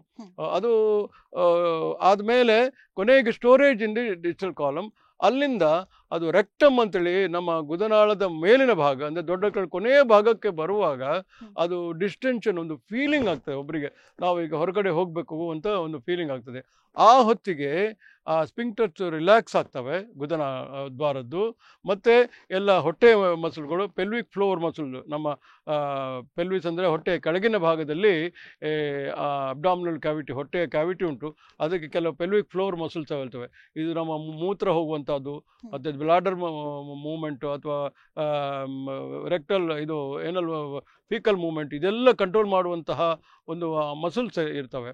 ಆ ಮಸಲ್ಸ್ ಅದು ಕಂಟ್ರಾಕ್ಟ್ ಆಗ್ತವೆ, ಸ್ಪಿಂಕ್ಟರ್ ರಿಲ್ಯಾಕ್ಸ್ ಆಗ್ತವೆ. ಅದು ದೊಡ್ಡ ಕರುಳಿನ ಕೊನೆಯ ಭಾಗಕ್ಕೆ ಒತ್ತಿಕೊಂಡು ಅಥವಾ ಸ್ಕ್ವೀಸ್ ಮಾಡಿಕೊಂಡು ಹೊರಗೆ ಬರ್ತದೆ. ಮಲ ಹೊರಗೆ ಬರ್ತದೆ. ಮಲ ಪೂರ್ತಿ ಹೊರಗೆ ಬಂದ ಮೇಲೆ ಸ್ಪಿಂಕ್ಟರ್ಸ್ ಪುನಃ ಕಂಟ್ರಾಕ್ಟ್ ಆಗ್ತದೆ. ಯಾಕಂದರೆ ಮಲ ಬರ್ತಾ ಇರ್ಬೋದಲ್ಲ, ಅದಕ್ಕಾಗಿ ಅದು ಪ್ರೊಪೆಲ್ ಆಗಿ ಎಕ್ಸ್ಪೆಲ್ ಆಗಿ ಮತ್ತೆ ಇನ್ಹಿಬಿಷನ್ ಅಂತ ಹೇಳ್ತಾರೆ. ಸೊ ಪ್ರೀ ಡೆಫಿಕೇಟರಿ ಫೇಕ್ ಅದು ಒಮ್ಮೆ ಸ್ಟೋರೇಜು, ಆಮೇಲೆ ಡೆಫಿಕೇಶನ್ ಹೊರಗೆ ಹಾಕುವಂಥದ್ದು. ಆಮೇಲೆ ಡೆಫಿಕೇಶನ್ ಆದ ಕೂಡ ತಕ್ಷಣ ಆ ಸ್ಪಿಂಕ್ಟರ್ಸ್ ಎಲ್ಲ ಕ್ಲೋಸ್ ಆಗ್ತವೆ, ಗುದದ್ವಾರ ಬಂದಾಗ್ತದೆ. ಯಾಕಂದರೆ ಇದರಿಂದ ಮಸ್ಕ್ಯುಲರ್ ಆ್ಯಕ್ಷನ್ ಇದು. ಯಾಕಂದರೆ ಇದು ಸ್ವಾಭಾವಿಕವಾದಂತಹ ಒಂದು ಪ್ರಕ್ರಿಯೆ. ಇಲ್ಲ ಅಂದರೆ ಅದು ಹೊರಗೆ ಹೋಗ್ತಾ ಇರ್ತದೆ. ಇದನ್ನು ಕಂಟ್ರೋಲಿಂಗ್ ಮೆಕ್ಯಾನಿಸಮ್ ಅಂತ ಹೇಳ್ತೇವೆ. ಇದು ಆರೋಗ್ಯಕರವಾದಂತಹ ಒಂದು ಮಲ ವಿಸರ್ಜನಾ ಒಂದು ಪ್ರಕ್ರಿಯೆ. ಇದರಲ್ಲಿ ಸ್ನಾಯುಗಳಿದ್ದಾವೆ, ನರಗಳಿದ್ದಾವೆ. ಸೊ ಇದೆಲ್ಲದನ್ನು ಕೋಆರ್ಡಿನೇಟೆಡ್ ಮೂವ್ಮೆಂಟ್ ಇದರಿಂದಾಗಿ ಈ ತ್ಯಾಜ್ಯ ಶರೀರದಿಂದ ದೊಡ್ಡ ಕರುಳಿನಿರುವ ತ್ಯಾಜ್ಯ ಎಲ್ಲ ಹೊರಗೆ ಹಾಕಲ್ಪಡ್ತವೆ. ಇದಕ್ಕೆ ನಾರ್ಮಲ್ ಡೆಫಿಕೇಟರಿ ಪ್ರೋಸೆಸ್ ಅಂತ ಹೇಳ್ತೇವೆ. ಡಾಕ್ಟರ್, ಹಾಗೆ ನೀವು ಇವಾಗಲೇ ಹೇಳಿದ್ರಿ ಜನಸಾಮಾನ್ಯರು ಸಾಮಾನ್ಯವಾಗಿ ಮಾಡುವಂತಹ ತಪ್ಪುಗಳು ಏನು ಅಂತ ಹೇಳಿದ್ರೆ, ಒಂದು ಟ್ರಾವೆಲಿಂಗ್ ಟೈಮಲ್ಲಿ ಇರ್ಬೋದು ಅಥವಾ ನಮ್ಮ ಕೆಲಸದ ಒತ್ತಡದಿಂದ ನಾವು ಅದನ್ನ ಹಿಡಿದಿಟ್ಟುಕೊಳ್ಳುವಂತಹ ಒಂದು ಕೆಲಸ ಇರ್ಬೋದು. ಇದರಿಂದ ಮಲಬದ್ಧತೆಯ ಸಮಸ್ಯೆ ಕಂಡು ಬರ್ತದೆ ಅಂತ. ಈ ಮಲಬದ್ಧತೆಯ ಸಮಸ್ಯೆಯ ದುಷ್ಪರಿಣಾಮಗಳು ಏನು ಅಂತ ಹೇಳಿ ನಮ್ಮ ವೀಕ್ಷಕರಿಗೆ ಹೇಳ್ಬೋದಾ? ಮಲಬದ್ಧತೆ ಇಡೀ ಶರೀರದ ಮೇಲೆ ತುಂಬ ದುಷ್ಪರಿಣಾಮಗಳು ಉಂಟಾಗ್ತವೆ. ಯಾಕಂದರೆ ಅದು ದಿನಗಟ್ಟಲೆ ಇದು ಮಲ ವಿಸರ್ಜನೆ ಆಗದೇ ಇದ್ದರೆ ಅದರಿಂದ ಶಾರೀರಿಕವಾಗಿ ಅಂದರೆ ಅವನಿಗೆ ಏನು ತಿನ್ನಲಿಕ್ಕೆ ಒಂದು ಮನಸ್ಸಾಗೋದಿಲ್ಲ, ನನಗೆ ಹೊರಗಡೆ ಹೋಗಲಿಲ್ಲ ಅಂತ ಹೇಳ್ತವೆ. ಅದು ಹಸಿವು ಕಮ್ಮಿ ಅಂತೇಳಿಲ್ಲ, ಅದೊಂದು ಸೈಕಾಲಜಿಕಲ್ ಎಫೆಕ್ಟ್ ಅಂತ ಹೇಳ್ಬೋದು. ಮಲ ಹೋಗಲಿಲ್ಲ ಅವನು ತಿನ್ನುವುದನ್ನು ಕಡಿಮೆ ಮಾಡ್ತಾನೆ. ಅದರಿಂದ ಮಲಬದ್ಧತೆ ಮತ್ತು ಜಾಸ್ತಿ ಆಗ್ತದೆ. ಸರಿಯಾಗಿ ನೀರು ಕುಡಿಯುವುದಿಲ್ಲ. ಮತ್ತು ಆ ಮಲ ಅಲ್ಲಿ ಶೇಖರಣೆಯಾಗಿ ಗಟ್ಟಿಯಾಗಿ ಕಲ್ಲಿನ ಥರಾಗಿ ಇಂಪ್ಯಾಕ್ಷನ್ ಅಂತ ಆಗ್ತದೆ. ಸೊ ಇದು ಗಟ್ಟಿಯಾದ ಮಲ ಕೆಲವೊಮ್ಮೆ ಕೆಳಗೆ ಪಾಸ್ ಆಗುವಾಗ ಅದರಿಂದಾಗಿ ಸ್ಟ್ರೈನಿಂಗ್ ಅಂದರೆ ಪ್ರೆಷರ್ ಹಾಕಿ ಆಗುವಾಗ ಅಲ್ಲಿ ರೆಕ್ಟಲ್ ಮ್ಯೂಕೋಸ ಅಂದರೆ ದೊಡ್ಡ ಕರುಳಿನ ಕೊನೆಯ ಭಾಗದ ಮ್ಯೂಕೋಸ ಮತ್ತು ಗುದನಾಳದ ಮ್ಯೂಕೋಸ ಇದೆಲ್ಲ ಹೊರಗೆ ಬರ್ತವೆ. ನಾವು ಪ್ರೊಲ್ಯಾಪ್ಸ್ ಅಂತ ಹೇಳ್ತೇವೆ. ಕೆಲವೊಮ್ಮೆ ಅಲ್ಲಿ ರಕ್ತನಾಳಗಳ ಒಂದು ಪ್ಲಕ್ಸಸ್, ಹೆಮರಾಯ್ಡಲ್ ಪ್ಲಕ್ಸಸ್ ಅಂತ ಇದೆ. ದೊಡ್ಡ ಕರುಳಿನ ಕೊನೆಯ ಭಾಗ ರೆಕ್ಟಮ್ನ ಸಬ್ಮ್ಯೂಕೋಸ ಅಂತ ಹೇಳ್ತೇವೆ ನಾವು. ಆ ಲೇಯರ್ನಲ್ಲಿ ರಕ್ತನಾಳಗಳ ಒಂದು ಪ್ಲೆಕ್ಸಸ್ ಅಂದರೆ ಹೆಮರಾಯ್ಡಲ್ ಪ್ಲೆಕ್ಸಸ್ ಅಂತ ಹೇಳ್ತೇವೆ. ಅದಕ್ಕೆ ಪ್ರೆಷರ್ ಜಾಸ್ತಿಯಾಗಿ ನಾವು ಹೆಮರಾಯ್ಡ್ಸ್ ಅಥವಾ ಪೈಲ್ ಮಾಸ್ ಅಂತ ಹೇಳ್ತೇವೆ, ಪೈಲ್ಸ್ ಅಂತ ಬರ್ತೇವೆ. ಅದು ಪೈಲ್ಸ್ ಆಗಿ ಅದು ಕೂಡ ಬ್ಲೀಡ್ ಆಗಲಿಕ್ಕೆ ಶುರು ಆಗ್ತದೆ, ಅಥವಾ ಗುದನಾಳದಿಂದ ಹೊರಗೆ ಬರ್ತದೆ. ಅಥವಾ ಕೆಲವೊಮ್ಮೆ ಈ ಮಲ ತುಂಬ ಹಾರ್ಡಾಗಿ ಕಲ್ಲಿನಾಗಿ ಆಗಿದ್ರೆ ಅದು ಗುದನಾಳಕ್ಕೆ ಒರೆಸಿಕೊಂಡು ಅಲ್ಲಿ ಗಾಯ ಆಗ್ತದೆ. ನಾವು ಫಿಶರ್ ಅಂತ ಹೇಳ್ತೇವೆ. ಈ ಥರ ಫಿಶರ್ ಆದರೆ ಅಲ್ಲಿ ಕಂಟ್ರೋಲ್ ಮಾಡುವಂಥ ವಾಲ್ವ್ಸ್ ಅಥವಾ ಸ್ಪಿಂಕ್ಟರ್ ಮೆಕ್ಯಾನಿಸಮ್ ಅದು ಸ್ಪಾಸಮಲ್ಲಿ ಹೋಗ್ತವೆ, ಪ್ರೊಟೆಕ್ಟಿವ್ ಸ್ಪಾಸಮ್ ಅಂತ ಹೇಳ್ತೇವೆ. ಸೊ ಈ ಎಲ್ಲ ಕಾರಣಗಳಿಂದ ಅವನು ಪುನರಾವರ್ತಿತ ಪ್ರೋಸೆಸ್, ಯಾಕಂದರೆ ಮಲ ವಿಸರ್ಜನೆ ಸರಿಯಾಗದೇ ಇದ್ದರೆ ಅಲ್ಲಿ ಪ್ರೊಲ್ಯಾಪ್ಸ್ ರೆಕ್ಟಮ್ ಆಗ್ಬೋದು, ಅಥವಾ ಹೆಮರಾಯ್ಡ್ಸ್ ಆಗ್ಬೋದು, ಅಥವಾ ಫಿಶರ್ ಆಗ್ಬೋದು. ಅಥವಾ ಇದೇ ಫಿಶರಿಂದಾಗಿ ಅಥವಾ ಹೆಮರಾಯ್ಡ್ಸಿಂದಾಗಿ ಅಥವಾ ಪ್ರೊಲ್ಯಾಪ್ಸಿಂದಾಗಿ ಪುನಃ ಮಲಬದ್ಧತೆ ಆಗೋದಿಲ್ಲ. ಇಟ್ಸ್ ಎ ವಿಷಿಯಸ್ ಸರ್ಕಲ್ ಅಂತ ಹೇಳ್ತೇವೆ. ಒಂದು ಕಾರಣದಿಂದ ಮತ್ತೊಂದು ಕಾರಣ, ಮತ್ತು ಅದರಿಂದಾಗಿ ಮಲಬದ್ಧತೆ ಪುನಃ ಜಾಸ್ತಿ ಆಗುವಂತಹ ಒಂದು ಕಾರ್ಯಕ್ರಮ. ಕೊನೆಗೆ ಈ ಬಹಳ ಸಮಯ ಇದು ಮಲಬದ್ಧತೆ ಇದ್ದರೆ ತುಳಸೀಕರಣಾಗಿ ನಾವು ಡೈವರ್ಟಿಕುಲೈಟಿಸ್ ಅಂತ ಹೇಳ್ತೇವೆ. ಮಸಲ್ಸ್ ಎಲ್ಲ ಅದರದ್ದು ಸ್ನಾಯುಗಳೆಲ್ಲ ವೀಕ್ ಆಗಿ ದೊಡ್ಡ ಕರುಳಿನಿದ್ದು ಡೈವರ್ಟಿಕುಲೋಸಿಸ್ ಅಂತ ಹೇಳ್ತೇವೆ. ಡೈವರ್ಟಿಕುಲ ಸೈಡ್ ಬರ್ತವೆ, ಪ್ರೆಷರ್ ಜಾಸ್ತಿ ಆಗಿ ಇಂಟರ್ನಲ್ ಮೇಲೆ. ಆಮೇಲೆ ಅದಕ್ಕೆ ಬಬಲ್ ಇನ್ಫೆಕ್ಷನ್ ಆಗುವ ಚಾನ್ಸಸ್ ಉಂಟು, ಗಾಯಗಳಾಗುವಂತಹ ಚಾನ್ಸಸ್ ಇದೆ, ಕ್ಯಾನ್ಸರ್ ಆಗುವ ಚಾನ್ಸಸ್ಸು ಕೂಡ ಇದೆ ಕರುಳಿಗೆ. ಸೊ ಇದೆಲ್ಲ ಶಾರೀರಿಕವಾಗಿ ಆಗುವಂಥದ್ದು. ಹಾಗೆ ಮಾನಸಿಕ ಖಿನ್ನತೆ, ಡಿಪ್ರೆಷನ್ ಆಗಲಿಲ್ಲ ಅಂತ ಮನುಷ್ಯ ಕ್ರಾನಿಕ್ ಕಾನ್ಸ್ಟಿಪೇಷನ್ ಇದ್ದವನಿಗೆ ಖಿನ್ನತೆ ಉಂಟಾಗ್ತದೆ. ಖಿನ್ನತೆಗೆ ಅವರು ಔಷಧಿ ತಗೊಳ್ತಾರೆ, ಅದರಿಂದಾಗಲೂ ಮತ್ತು ಜಾಸ್ತಿ ಆಗ್ತದೆ. ಗೊತ್ತಲ್ಲ, ಖಿನ್ನತೆಗಾಗಿ ತಗೊಂಡುಕೊಂಡ ಔಷಧಿಯಿಂದ ಆಂಟಿ ಡಿಪ್ರೆಸೆಂಟ್ ಅವನಿಗೆ ಕಾನ್ಸ್ಟಿಪೇಷನ್ ಆಗ್ತದೆ. ಕಾನ್ಸ್ಟಿಪೇಷನ್ ಇದೆ ಅಂತೇಳಿ ಅವನಿಗೆ ಖಿನ್ನತೆ ಮಸ್ತು ಜಾಸ್ತಿ ಆಗ್ತದೆ. ಇದು ಪ್ರೆಸಿಪಿಟೇಟ್ಸ್ ಡಿಪ್ರೆಷನ್ ಅಂತ ಹೇಳ್ತಾರೆ. ಹಾಗೆ ಒಂಥರ ಒಂದು ಆಯಾಸ ಆಗುವಂಥದ್ದು, ಯಾವುದರಲ್ಲೂ ಆಸಕ್ತಿ ಇಲ್ಲದೆ ಇರುವಂಥದ್ದು, ಆಫೀಸಿಗೆ ಹೋಗೋದು ಬೇಡ, ಕೆಲಸ ರಜೆ ಹಾಕಿ ಕೂತ್ಕೊಳ್ಳುವಂತ ಹೋಗೋದು, ಯಾವುದೇ ಸಮಾರಂಭಕ್ಕೆ ಹೋಗೋದು ಬೇಡ ಅಂತ ಹೇಳೋದು, ಅದು ಎಲ್ಲ ಬಿಟ್ಟು ಅವನಿಗೆ ಅವನ ಹೆಂಡತಿ ಜೊತೆಗೆ ಯಾವುದೇ ರೀತಿಯ ಲೈಂಗಿಕ ಕ್ರಿಯೆಯಲ್ಲಿ ಇಂಟ್ರೆಸ್ಟ್ ಇಲ್ಲದೆ ಇರುವಂಥದ್ದು, ಇದೆಲ್ಲ ಆಗ್ತದೆ. ಮಗೆ ಆರ್ಥಿಕವಾಗಿ ಕೂಡ ಅವರಿಗೆ ತುಂಬ ಲಾಸ್. ಅವನು ಕೆಲಸ ಮಾಡೋದಿಲ್ಲ, ರಜೆ ಹಾಕ್ತಾನೆ, ಅವನಿಗೂ ಸಂಬಳ ಕಟ್ಟಾಗ್ತದೆ. ಹಾಗೆ ಅವನು ಕೆಲಸ ಮಾಡುವ ಸಂಸ್ಥೆಗೂ ಕೂಡ ಕಟ್ಟು. ಇದು ಅಮೇರಿಕಾದಲ್ಲಿ ಇದರಿಂದಾಗಿ ಈ ಕಾನ್ಸ್ಟಿಪೇಷನ್ ಅವರ ಆಹಾರ ಪದ್ಧತಿಯಿಂದಾಗಿ, ಲಿವಿಂಗ್ ಲೈಫ್ ಸ್ಟೈಲಿಂದಾಗಿ ಅಲ್ಲಿ ಬಹಳ ಎಕ್ಸ್ಚೆಕರ್, ಅಂದರೆ ಅವರಿಗೆ ತುಂಬ ಖರ್ಚು. ಸಾಧಾರಣ ಅಮೇರಿಕನ್ನಲ್ಲಿ ಇದು ಕಾನ್ಸ್ಟಿಪೇಷನ್ ಪೇಷಂಟ್ ಅವರು ರೆಕಾರ್ಡ್ ಮಾಡ್ತಾರೆ. ನಮ್ಮ ಭಾರತದಲ್ಲಿ ಎಷ್ಟು ಅದು ರೆಕಾರ್ಡೆಡ್ ನಂಬರ್ ಆಫ್ ಪೇಷಂಟ್ ಗೊತ್ತಿಲ್ಲ. ಅಲ್ಲಿ 4 ರಿಂದ 5 ಮಿಲಿಯನ್ ಕ್ರಾನಿಕ್ ಕಾನ್ಸ್ಟಿಪೇಟೆಡ್ ಪೇಷಂಟ್ಸ್ ಇದ್ದಾರೆ ಅಂತ ಹೇಳ್ತಾರೆ. ಅವರಿಗೆ ಗೌರ್ಮೆಂಟಿಂದ ಬಜೆಟ್ ಎಕ್ಸ್ಚೆಕರ್ ತುಂಬ ಖರ್ಚಾಗ್ತದೆ. So they are bend down to cure or prevent the constipation at any cost, because it is taking away a lot of man hours, it's taking away a lot of money from the government budget. ಅದರಿಂದ ಇದರಿಂದ ಶಾರೀರಿಕವಾಗಿ, ಮಾನಸಿಕವಾಗಿ, ಸಾಮಾಜಿಕವಾಗಿ, ಕೌಟುಂಬಿಕವಾಗಿ, ಹಾಗೂ ಆರ್ಥಿಕವಾಗಿ, ಹಾಗೂ national ಎಕ್ಸ್ಚೆಕರ್, ಇದು ರಾಷ್ಟ್ರೀಯ ಹಿತದ ದೃಷ್ಟಿಯಿಂದಲೂ ಕೂಡ ಮಲಬದ್ಧತೆ ಬಹಳಷ್ಟು ತೊಂದರೆಗಳನ್ನು ಕೊಡ್ತದೆ. ಇದರಿಂದ ಈ ದುಷ್ಪರಿಣಾಮಗಳು ಉಂಟಾಗ್ತವೆ ನಾನು ಹೇಳ್ತೇನೆ. ಓಕೆ ಡಾಕ್ಟರ್, ಹಾಗೆ ಈ ಒಂದು ಒತ್ತಡದ ಜೀವನ ಶೈಲಿ ಅಂತ ಹೇಳುವಂಥದ್ದು ಖಂಡಿತವಾಗಿ ಈ ಒಂದು ಆರೋಗ್ಯದ ಸಮಸ್ಯೆಯ ಮೇಲೆ ಹೆಚ್ಚಿನ ಪ್ರಭಾವವನ್ನೇ ಬೀರ್ತದೆ. ಹಾಗಿರುವಾಗ ಒಬ್ಬ ಸಾಮಾನ್ಯ ಮನುಷ್ಯನಿಗೆ ಎಷ್ಟು ದಿನಗಳ ಕಾಲ ಈ ಒಂದು ಮಲಬದ್ಧತೆಯ ಸಮಸ್ಯೆ ಕಾಣಿಸಿಕೊಂಡ್ರೆ ಅವರು ಡಾಕ್ಟರನ್ನ ಸಂಪರ್ಕಿಸಬಹುದು ಅಂತ ಹೇಳ್ಬೋದಾ? ನಾನು ಈಗಾಗಲೇ ಹೇಳಿದೆ, ಮಲಬದ್ಧತೆ ಅಂದರೆ WHO ಡೆಫಿನಿಷನ್, ವಿಶ್ವ ಆರೋಗ್ಯ ಸಂಸ್ಥೆಯ ಡೆಫಿನಿಷನ್ ಕನಿಷ್ಠ 12 ವಾರ ಅಂದರೆ 3 ತಿಂಗಳು ಇರಬೇಕು. ಅಂದರೆ ಆದರೆ 12 ವಾರ ಎಲ್ಲರೂ ಕಾಯುವುದಿಲ್ಲ. ಅವರು ನಾನು ಹೇಳಿದ್ನಲ್ಲ, ಅವರವರ ಭಾವಕ್ಕೆ ಸರಿಯಾಗಿ ಅವರವರು ಇದು ಮಾಡೋದು. ಸೊ ಅವ್ನಿಗೆ 2 ದಿನ ಆದರೂ ಅವನು ಕೌಂಟ್ರಿಗೆ ಹೋಗಿ ಔಷಧಿ ತೊಗೊಂಡು ಬರ್ತಾನೆ, ಸರಿ ಆಗ್ಬೋದು. ಕೆಲವರು 2 ವಾರದವರೆಗೆ ಸುಮ್ಮನೆ ಇರ್ಬೋದು. ನನಗೆ ಗೊತ್ತುಂಟು, ಒಬ್ಬ ಹುಡುಗಿ 8-10 ವರ್ಷದ್ದು, ತಿಂಗಳಿಗೊಮ್ಮೆ ಅವರಿಗೆ ಹಾಸ್ಪಿಟ್ಲಿಗೆ ತಗೊಂಡೋಗಿ ಎನಿಮಾ ಕೊಡುವಂಥದ್ದು ಹೋಗ್ತದೆ, ಪುನಃ ಮತ್ತೊಂದು ತಿಂಗಳಿಗೆ ಕೊಡುವಂಥದ್ದು. ಹೀಗೆ ಕಾರಣ ಏನಂದರೆ, ಅವಳು ತಿಂತಾ ಇರ್ತಾಳೆ, ಆದರೆ ಹೊರಗಡೆಗೆ ಹೋಗುವುದೇ ಇಲ್ಲ. ಅವರು ಟಾಯ್ಲೆಟ್ಗೆ ಎಷ್ಟು ಹೇಳಿದ್ರು, ಅದುದಲ್ಲಿ ಟಾಯ್ಲೆಟ್ ಅದು ಡೆಫಿಕೇಟರಿ ಎಕ್ಸಸೈಸ್ ಅಥವಾ ಹ್ಯಾಬಿಟ್ಸ್ ಅಂತ ಹೇಳಿದ್ರೆ ಹ್ಯಾಬಿಟ್ಸ್ ಇರೋದಿಲ್ಲ. ಆದ್ದರಿಂದ ಕನಿಷ್ಠ ಈ 3 ತಿಂಗಳವರೆಗೆ ಅವರಿಗೆ ಈ ಔಷಧ ತಗೊಂಡು ಅದು ತಗೊಳ್ಳದೇ ಇದ್ದರು, ಔಷಧ ತಗೊಳ್ಳದೆ ಕಾನ್ಸ್ಟಿಪೇಷನ್ ಅದು 3 ತಿಂಗಳಿದ್ರೆ ಬಹಳ ಕಷ್ಟ. ಅಷ್ಟೊತ್ತಿಗೆ ಅವರಿಗೆ ಅಬ್ಡಾಮಿನಲ್ ಡಿಸ್ಟೆನ್ಷನ್, ಆಬ್ಸ್ಟ್ರಕ್ಷನ್ ಎಲ್ಲ ಶುರುವಾಗ್ತದೆ. ಅಷ್ಟೊತ್ತು ಕಾಯಬಾರ್ದು. ಆದರೂ ಪದೇ ಪದೇ ಔಷಧಿ ತಗೊಳ್ಳೇಬೇಕಾಗ್ತದೆ. ಸ್ವಲ್ಪ ಹೋಗ್ತದೆ, ಅಥವಾ ಆಹಾರ ಕ್ರಮದಲ್ಲಿ ಬದಲಾವಣೆ ಸ್ವಲ್ಪ ಮಾಡಿದರೆ ಸ್ವಲ್ಪ ಹೋಗ್ತದೆ. ಎಂಥದ್ದಿದ್ರೆ ಈ ಥರ ಇರ್ರೆಗ್ಯುಲರ್ ಒಂದು ಮಲವಿಸರ್ಜನೆ ಇದ್ದರೆ 3 ತಿಂಗಳವರೆಗೆ ಅದು ಆ ಥರ ಇದ್ದರೆ ಅವರು ಅಗತ್ಯವಾಗಿ ವೈದ್ಯರನ್ನು ಸಂಪರ್ಕಿಸಿ ತಪಾಸಣೆಗೊಳಿಸ್ಬೇಕು. ಸೊ ಈ ತಪಾಸಣೆ ಅಂದರೆ ವೈದ್ಯರ ಹತ್ರ ಹೋದ ಅವರು ಕೌನ್ಸಿಲಿಂಗ್ ಕೇಳ್ತಾರೆ. ನಿಮಗೆ ಎಷ್ಟು ಸಮಯದಿಂದ ಈ ಥರ ತೊಂದರೆ ಇದೆ, ದಿನಕ್ಕೆ ಎಷ್ಟು ಬಾರಿ ಹೋಗ್ತೀರಿ, ನಿಮ್ಮ ಆಹಾರ ಕ್ರಮಗಳೆಲ್ಲ ಏನಲ್ತಾ ಇದ್ದಾವೆ, ವೆಜಿಟೇರಿಯನ್ನ, ನಾನ್ ವೆಜಿಟೇರಿಯನ್ನ, ತರಕಾರಿ, ಕಾರ್ಬೋಹೈಡ್ರೇಟ್, ಅನ್ನ ಸರಿಯಾಗಿ ಊಟ ಮಾಡ್ತೀರಾ, ಸರಿಯಾಗಿ ನೀರು ಕುಡಿತೀರಾ, ಏನಾದರೂ ಔಷಧಿ ತಗೊಳ್ತೀರಾ, ಔಷಧಿಯಿಂದಾಗಿ ಇದು ಮಾಡ್ತೀರಾ, ಕಾಫಿ, ಸಿಗರೇಟು ಅಥವಾ ಆಲ್ಕೋಹಾಲಿಕ್ ಬಿವರೇಜ್ ಏನಾದರೂ ತಗೊಳ್ತೀರಾ, ಅಥವಾ ನಿಮ್ಮ ವರ್ಕ್ ಪ್ಲೇಸ್ ಹೇಗಿದೆ, ನೀವು ತುಂಬ ಟ್ರಾವೆಲಿಂಗ್ ಮಾಡ್ತಾ ಇದ್ದೀರಾ, ಇಷ್ಟೆಲ್ಲ ಪಾಸಿಟಿವ್. ಅದು ಕೆಲವರಿಗೆಲ್ಲ ನೇಟಲ್ ಸೆಕ್ಸ್ ಅಂತ ಇದೆ, ಗೊತ್ತಾಯ್ತಲ್ಲ, ಅದು ಕೂಡ ಒಂದು ಕಾರಣ, ಗೊತ್ತಾಯ್ತಲ್ಲ, ಮಲಬದ್ಧತೆಗೆ. ಮತ್ತು ನಿಮಗೆ ಮಲ ವಿಸರ್ಜನೆ ಆಗುವಾಗ ತುಂಬ ಸ್ಟ್ರೈನ್ ಮಾಡ್ತೀರ ನೀವು, ಗಂಟೆಗಟ್ಟಲೆ. ಕೆಲವರೆಲ್ಲ ಪೇಪರ್ ಓದ್ತಾರಂತೆ, ಕೆಲವರೆಲ್ಲ ಕೂತ್ಕೊಂಡು ಮೊಬೈಲ್ ಇಟ್ಕೊಂಡು ಗಂಟೆಗಟ್ಟಲೆ ಕೂಡ್ತಾರೆ. ಈ ಥರ ಸ್ಪೆಂಡಿಂಗ್ ಲಾಂಗ್ ಅವರ್ಸ್, ಗೊತ್ತಾಯ್ತಲ್ಲ. ಬ್ಲೀಡಿಂಗ್ ಏನಾದರೂ ಇದೆಯಾ, ನೋವಿದೆಯಾ, ಭಾಳ ಕಷ್ಟ ಆಗ್ತದೆ, ಗಟ್ಟಿಯಾಗಿ ಹೋಗ್ತದೆ, ಎಷ್ಟು ಹೋಗ್ತದೆ ಒಮ್ಮೆಗೆ. ಈ ಥರ ಕೂಲಂಕುಷವಾಗಿ ಅವರ ಒಂದು ಪ್ರಶ್ನೋತ್ತರ ಅಂದರೆ ಕೌನ್ಸಿಲಿಂಗನ್ನು ಮಾಡ್ತಾರೆ. ಆಮೇಲೆ ವೈದ್ಯರು ಅವರನ್ನು ಪರೀಕ್ಷೆ ಮಾಡ್ತಾರೆ, ಜನರಲ್ ಫಿಸಿಕಲ್ ಎಕ್ಸಾಮಿನೇಷನ್ ಹೇಳ್ತಾರೆ, ಹೊಟ್ಟೆ ಪರೀಕ್ಷೆ ಮಾಡ್ತಾರೆ, ಗುದದ್ವಾರ, ಗುದನಾಳ ಎಲ್ಲ ಡಿಜಿಟಲ್ ಎಕ್ಸಾಮಿನೇಷನ್ ನಾವೆಲ್ಲ ಪರೀಕ್ಷೆ ಮಾಡ್ತೇವೆ, ಬೆರಳಲ್ಲಿ ಹಾಕಿ ಎಲ್ಲ. ಆಮೇಲೆ ಎಂಡೋಸ್ಕೋಪಿ, ಇದು ಪ್ರೊಕ್ಟೋಸ್ಕೋಪ್ ಅಂತ ಹೇಳ್ತೇವೆ ನಾವು, ಗುದನಾಳವನ್ನು ಪರೀಕ್ಷೆ ಮಾಡಲಿಕ್ಕೆ ಪ್ರೊಕ್ಟೋಸ್ಕೋಪಿ ಮಾಡ್ತೇವೆ.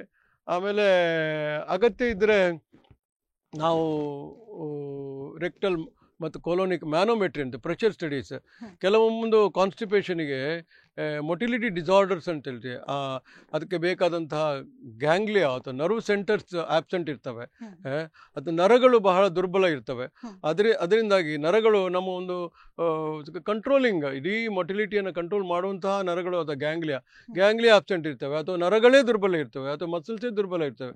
ಇದಕ್ಕಾಗಿ ನಾವು ಒಂದು ಪ್ರೆಷರ್ ಸ್ಟಡೀಸ್ ಮಾಡ್ತೇವೆ, ಗೊತ್ತಾಯ್ತಲ್ಲ. ಕೊಲೋನಿಕ್ ಮ್ಯಾನೋಮೆಟ್ರಿ ಅಂತ ಮಾಡ್ತೇವೆ, ರೆಕ್ಟಲ್ ಮ್ಯಾನೋಮೆಟ್ರಿ ಅಂತ ಮಾಡ್ತೇವೆ.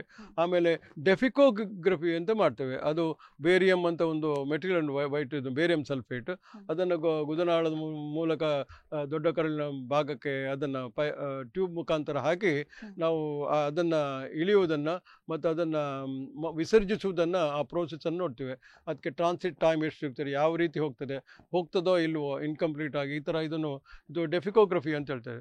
ಸೊ ಡೆಫಿಕೋಗ್ರಫಿ ಮಾಡ್ತೇವೆ. ಹಾಗೆ ಪ್ರೆಷರ್ ಸ್ಟಡೀಸ್ ಮಾಡ್ತೇವೆ, ಎಂಡೋಸ್ಕೋಪಿ ಮಾಡ್ತೇವೆ. ಅಗತ್ಯ ಇದ್ದರೆ CT ಸ್ಕ್ಯಾನ್, MRI ಅಂತ ಹೇಳ್ತೇವೆ.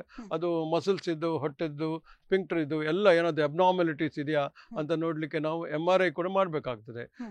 ಸೊ ಅದು ವ್ಯಕ್ತಿಯಿಂದ ರೋಗಿಯಿಂದ ರೋಗಿಗೆ ಅಗತ್ಯ ಇದ್ದರೆ ಮಾತ್ರ ಅದನ್ನು ಮಾಡುವಂಥದ್ದು.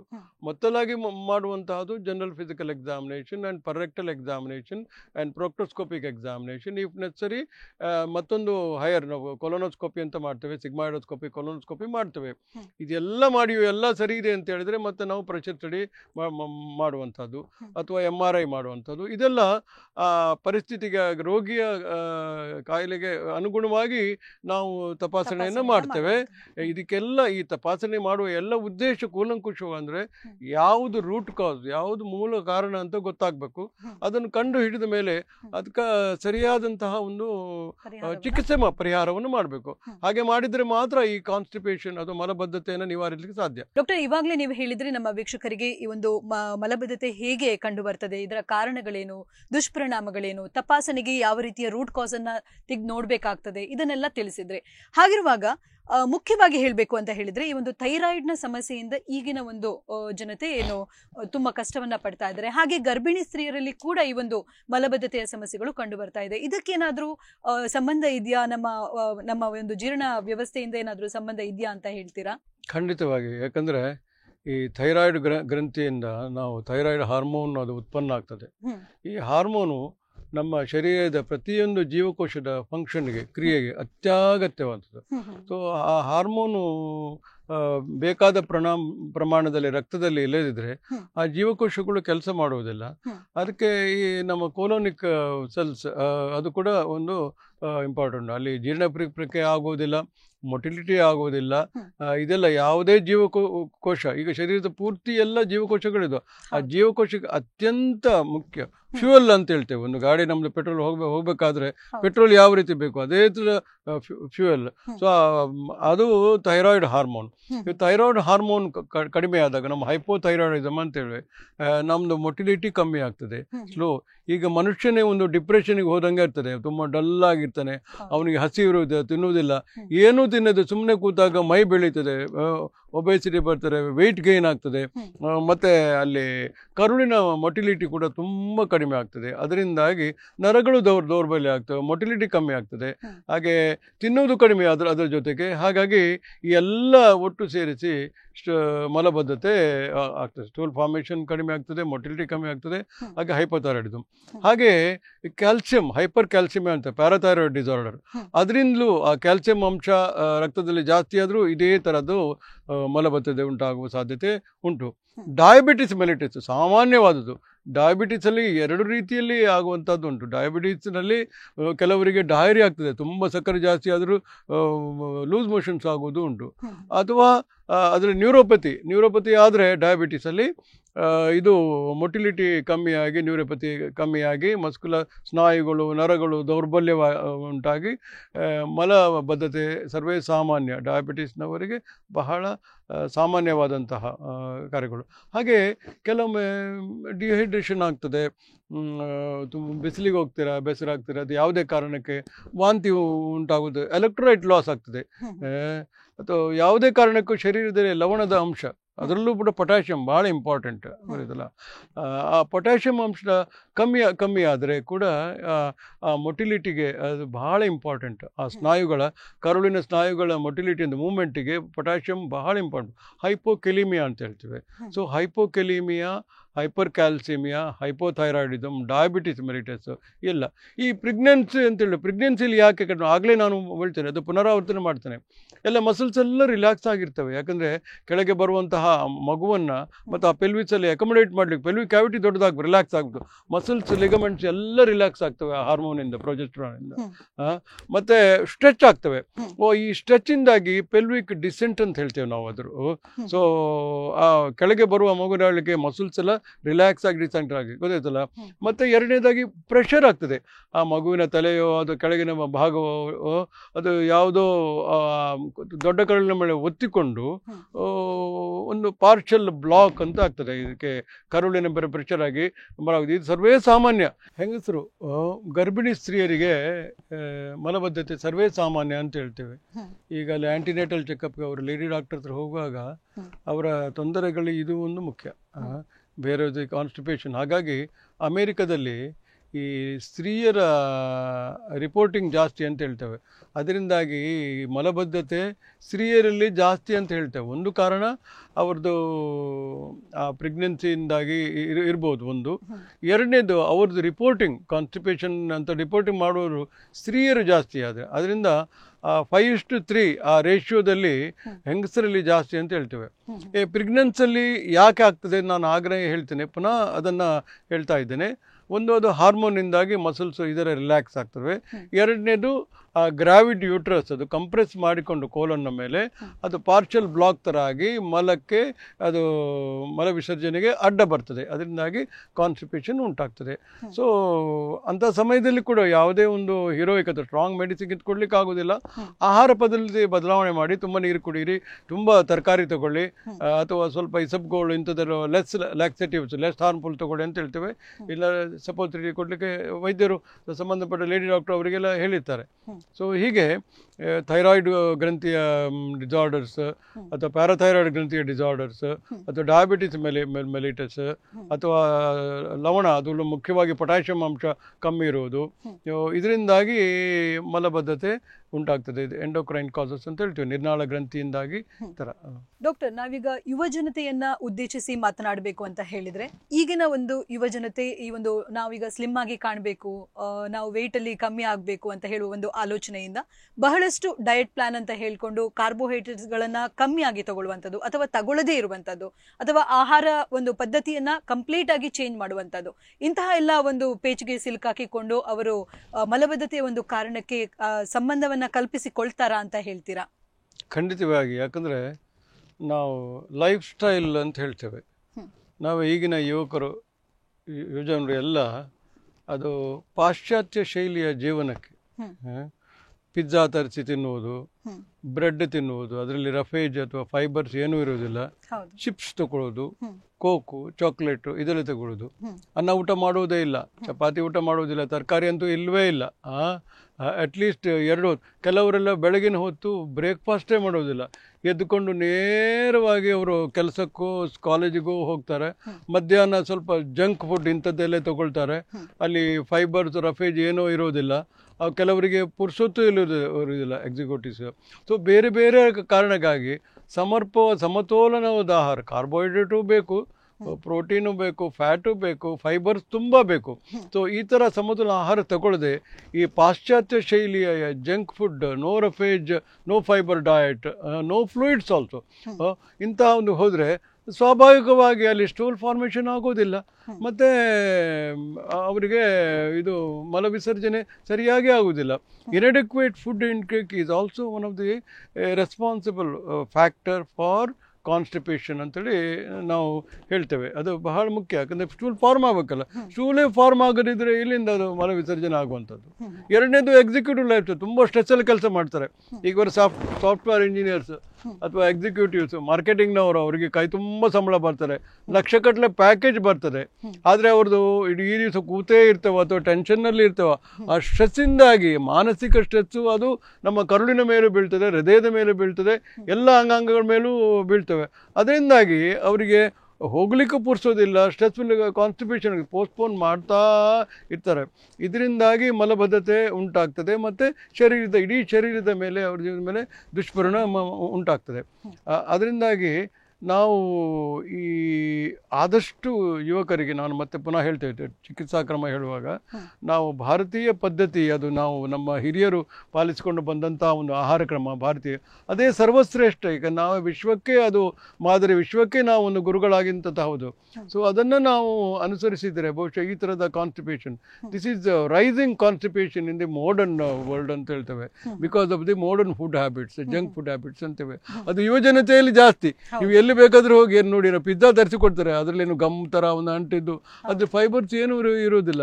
ಬ್ರೆಡ್, ಸ್ಯಾಂಡ್ವಿಚಸ್ಸು, ಚಾಕ್ಲೇಟ್, ಬಿಸ್ಕಿಟ್ ಇದೆಲ್ಲ ಈ ಕ್ರಮ ಆ್ಯಕ್ಚುಲಿ ವರ್ಜ್ಯ. ಇದು ಈ ಥರ ಮಾಡಬಾರ್ದು. ಅದಕ್ಕೆ ಹಿರಿಯರು ಕೂಡ ಅವರಿಗೆ ಹಿರಿಯರ ಮಾತು ಕೇಳಬೇಕಲ್ಲ, ಅದು ಇದೆ. ಮಕ್ಕಳಿಗೆ ಅದು ತಿನ್ನಬೇಡ ಅಂತ ಹೇಳಿದ್ರೆ ಅವರೇ ತರಿಸಿ ಕೊಡ್ತಾರೆ ಹಿರಿಯರು ಮಕ್ಕಳಿಗೆ, ಅಂತಹ ಒಂದು ಜೀವನತಿ. ಹಾಗಿರುವಾಗ ನಾವು ಹೆಚ್ಚಿನ ಆಹಾರವನ್ನು ತೆಗೆದುಕೊಳ್ಳುವುದು ಮತ್ತು ಕಡಿಮೆ ಆಹಾರವನ್ನು ತೆಗೆದು ಎರಡೂ ತಪ್ಪಾಗ್ತದೆ. ಸಮತೋಲಿತ ಆಹಾರವನ್ನು ತೆಗೆದುಕೊಳ್ಳುವುದು ಸೂಕ್ತ ಅಂತ ಹೇಳ್ತೀರಾ ಡಾಕ್ಟರ್? ಹಾಗೆ ಒಂದು ಮಲಬದ್ಧತೆ ಒಮ್ಮೆ ಬಂದ ನಂತರ ಇದಕ್ಕೆ ಯಾವ ರೀತಿಯ ಚಿಕಿತ್ಸಾ ಕ್ರಮ ಇದೆ, ಅಥವಾ ಇದು ಶಸ್ತ್ರಚಿಕಿತ್ಸೆಯ ತನಕ ಹೋಗಲೇಬೇಕಾದ ಅನಿವಾರ್ಯತೆ ಏನಾದರೂ ಇದೆಯಾ?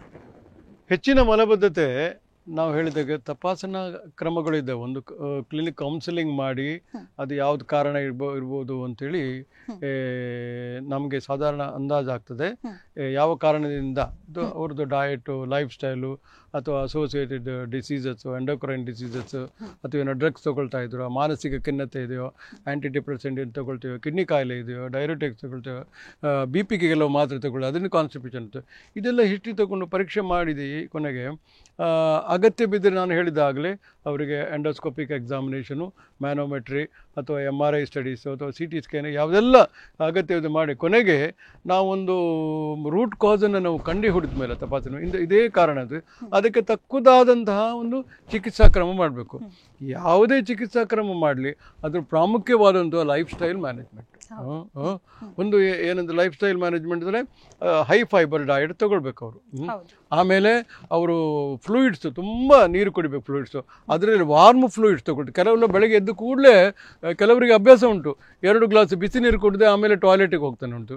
ಕೆಲವರಿಗೆ ಟೀ ಕುಡಿದೇ ಅಭ್ಯಾಸ ಉಂಟು. ಇನ್ನು ಕೆಲವರು ಬೀಡಿ ಸೇದನೆ ಅಥವಾ ಸಿಗರೇಟ್ ಸೇದನೆಯಿಂದ ಕೆಲವರಿಗೆ ಕಾನ್ಸ್ಟಿಪೇಷನ್ ಆಗ್ತದೆ.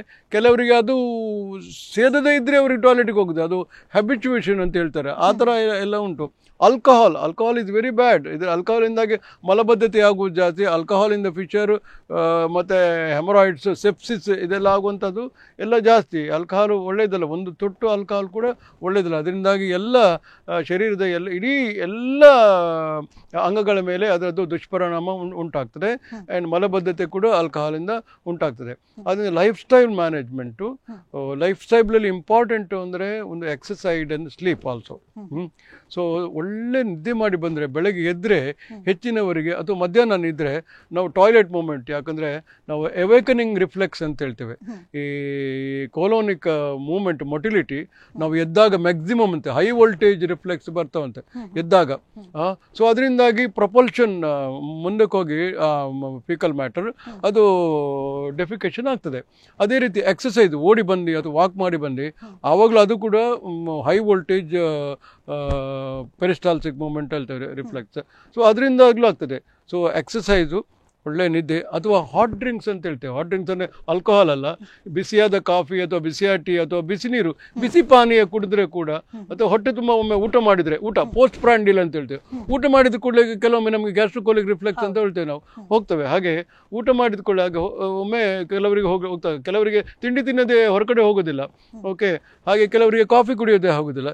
ಇದೆಲ್ಲದರಿಂದ ಸ್ವಲ್ಪ ಹೈ ವೋಲ್ಟೇಜ್ ರಿಫ್ಲೆಕ್ಸ್ ಇದಾಗಿ ಕೊಲೋನಿಕ್ ಮೊಟಿಲಿಟಿ ಜಾಸ್ತಿಯಾಗಿ ಇವ್ಯಾಕ್ಯುವೇಷನ್ ಆಗ್ತದೆ.